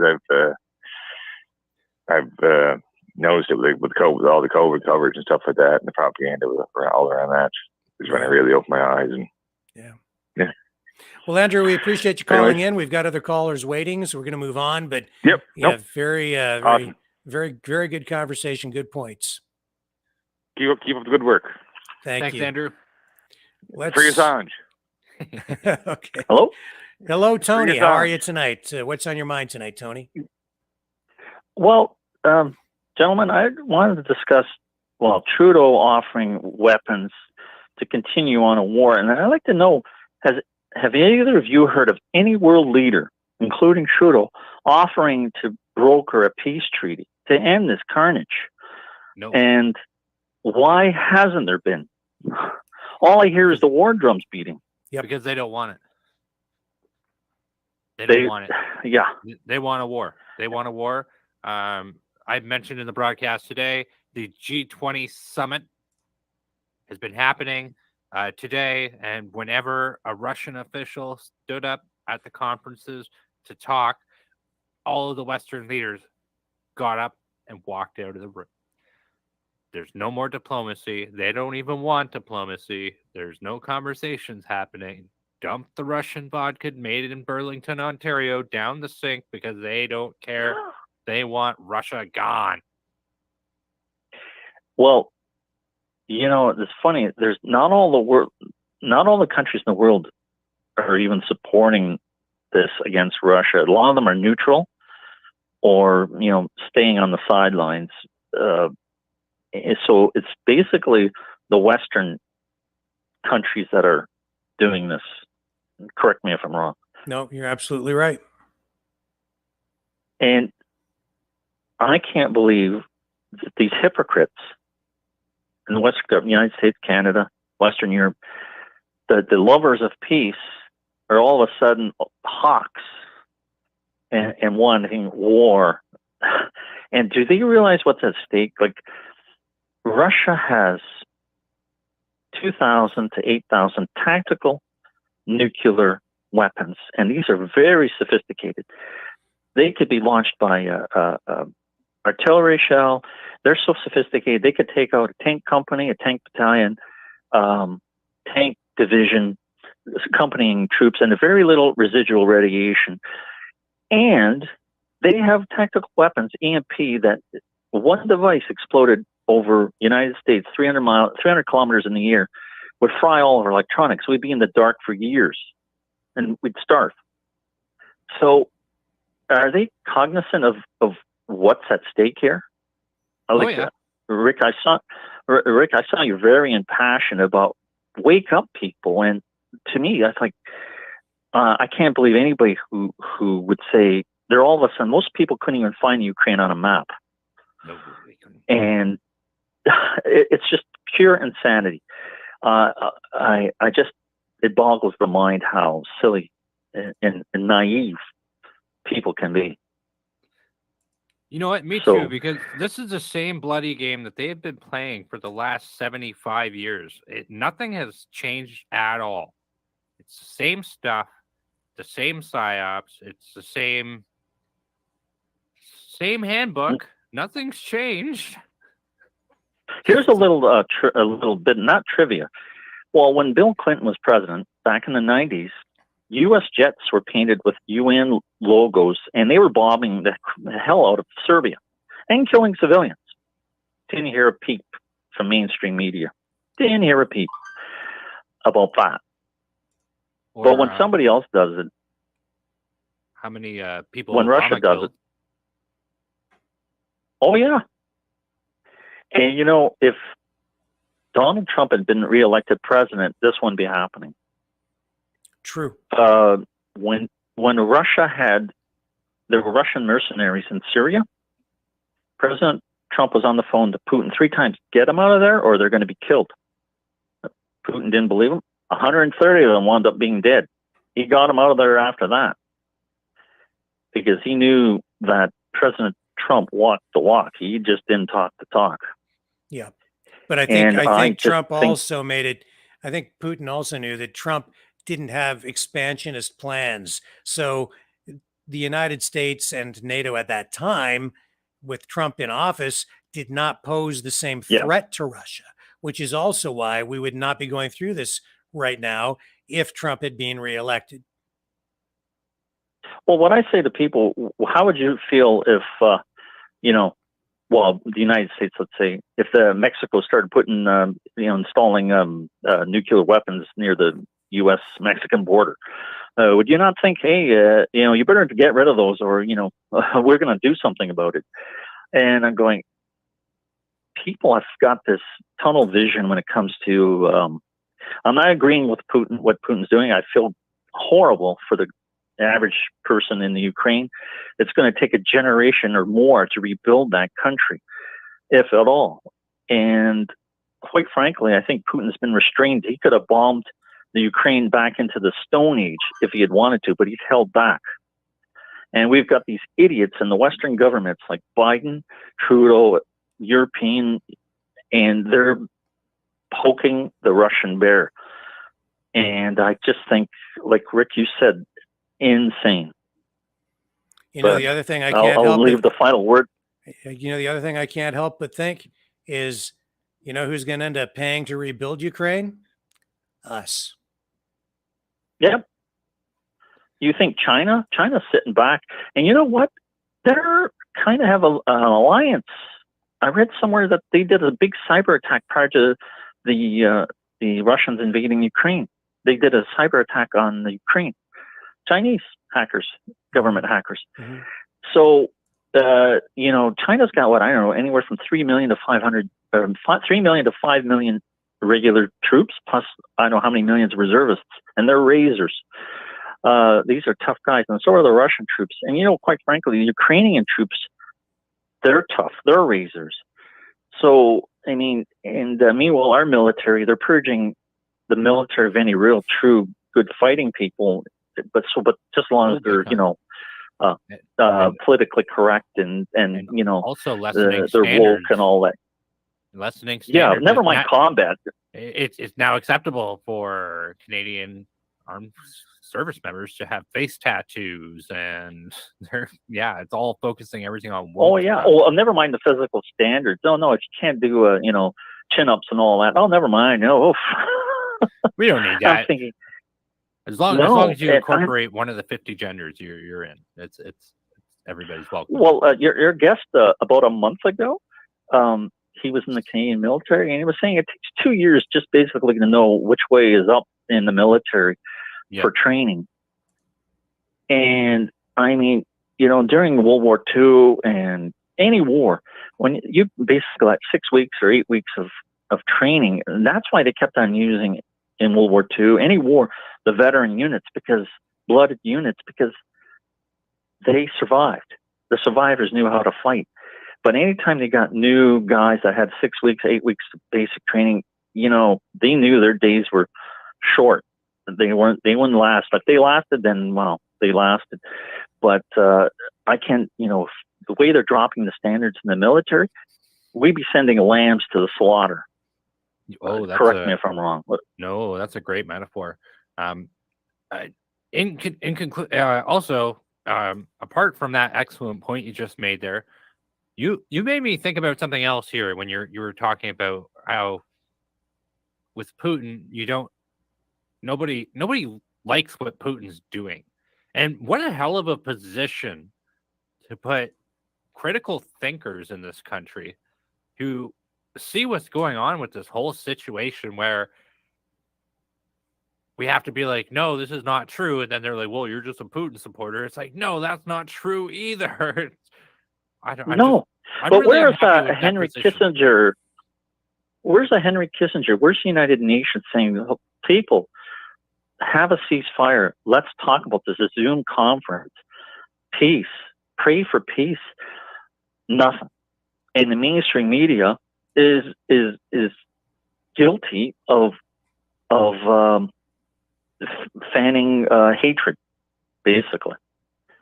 And just as it was Japanese Canadians, Japanese Americans were, and German Canadians and Americans were unfairly treated for the most part during World War II. The same for Russians. I've read, what happened to, where's all the apologies now for how they're treating Russians that are living in Canada and the United States, etc. That these people are so hypocritical, it makes me literally sick to my stomach. You are correct about that. There was a pianist with the Toronto Orchestra, and I believe they kicked him out because he was Russian, and they were going to send him home or something like that. And we're seeing massive amounts of propaganda. That Brendan brought up that National Post article where they're talking about Russian disinformation, blah, blah, blah, blah, blah. Well, you know what that is? That is in itself a piece of propaganda, that National Post. I guess it was sort of an editorial, but it was a story, but I think it was more of an editorial. And it just, it's all this Russia, Russia, Russia. It's been like that for years because our governments in the West have had their targets set on Russia. They want regime change in Russia. And at every turn, it's, the Russians are interfering in our elections. The Russians are manipulating our economy. They're to blame for all the inflation. Well, that's not Russia interfered in our with the elections. You could look to the Chinese Communist Party and take a look around in your house, see how much stuff is made in China, and see how much stuff is made in Russia. Case closed. The real interferers of elections is the Communist Chinese Party. There was a gentleman who wrote a book. I forget his name now. I think his last name's Cooper, but he wrote about how the Communist Chinese are like the illegal drug trade, everything. They've got their dirty finger in pretty much everything. They've bought so many Western politicians. They own them. It's ridiculous. Including in Australia, actually, there's some weird stuff going on with Australia due to it. Well, they're considering Australia ripe for colonization. Yeah, and but considering how close Australia is to China, they're absolutely going bananas about it over there. And there has been some politicians who have had some interesting connections with some Chinese individuals. Yeah, but I never hear anything mentioned about the about the Communist Chinese Party. But of course, they don't want to bite the hand that feeds them, or bribes them, I should say. But I'll leave that. I'll let another caller in on that note. But it's great talking to you, gentlemen. And, once income tax season's over, I hope to make a donation Well, we to your certainly worthy, thank you very much. We appreciate your worthy the call. news outlet. Thank All you right, so thanks, much. guys. You All too. right. Thank you. Call back anytime. Thanks. And that being said, you can donate at freedomreporters.com to support our work here on the Maverick News channel. You can hit the hot link in the YouTube, Facebook, and Rumble descriptions and go straight to the donation page. We do need your help. Yeah, I'll get down on my knees and beg, because without some financial support, we just can't continue to do the work here, because there are expenses involved, especially as we continue to expand out onto other platforms and with our website and the other work that we're doing. And even this phone system that we're making use of here tonight, every single phone call costs money. Believe it or not, it costs money, because it's a system that that auto screens calls. There's software associated with it, and every single phone call, there's a cost associated with each call that comes in every second that we field these phone calls. That's just one example of what the funds are being used for here on the Maverick News channel. So we need your help. That's really the bottom line. You can, again, donate at freedomreporters.com, and I'll throw it over to Brendan before we wrap up for the night to tell you how you can support us in other ways. You could be sure to tell all your friends about us, share our content. We are working on even more content. There's going to be lots of stuff coming out from myself and Rick. We also have fabulous guests coming your way as well. We do have a special guest tomorrow. I will not reveal the name tonight, but you'll have to keep an eyeball Actually, out for the he's thumbnail. pretty much should we? confirmed, isn't he? So I think we should. I think we should Yeah, tell he is people who's confirmed. coming on tomorrow night. You go We have ahead. tomorrow. We have tomorrow, 6 p.m. Suspense. Should I do a drum Maxime roll? Bernier. Yeah. Maxime Bernier is coming on the show from at 6 p.m. tomorrow. You won't want to miss it. It's going to have. And for those of you in other countries who maybe don't know, Maxime Bernier is the leader and creator of the People's Party of Canada. I guess people are characterizing the PPC as a populist kind of movement, a populist party. I would say that it started out as a primarily conservative party for homeless conservatives who sort of felt that the Conservative Party of Canada left them. But it's become much more than that. It's a much bigger tent now. And that's because of the civil liberties issues that we are faced with as a nation in Canada. And if you're in the United States, you're definitely going to want to tune in for this, because it's the issues that Max will speak to tomorrow night are international in scope, not just national. These are all issues of freedom, and that's largely what the PPC is about. And you've seen him on Fox News. He's been on Tucker Carlson. He's been all over the place. There was an incident where he was arrested and that sort of thing because he was exercising his mobility rights in Canada. He was traveling to a political convention, and so they arrested him for that. So there's another example of a political prisoner. Look, Maxime Bernier is in on the fight of globalism, I believe. And so that's why it's going to matter to you. So be sure, tell your friends about it. Check in. We're going to have that up tomorrow, 6 p.m. Maxime Bernier is going to be here. And with that being said, be sure to also make sure you like this video and smash the subscribe button. There's going to be more great content like that coming out in the near future. I appreciate everybody for tuning in. We love you all. Have a good night, and thank you guys for all being Mavericks. And I am Rick Walker, also with the Maverick News Channel. And we will see you all back here tomorrow night, 6 p.m. Eastern Standard Time on the Maverick News Channel. We are the Freedom Reporters. Tune in. Same bat time, same bat channel for Maxime Bernier, leader of the People's Party of Canada, tomorrow evening. We will catch you all on the flip side. Thank you, everyone, for watching. It's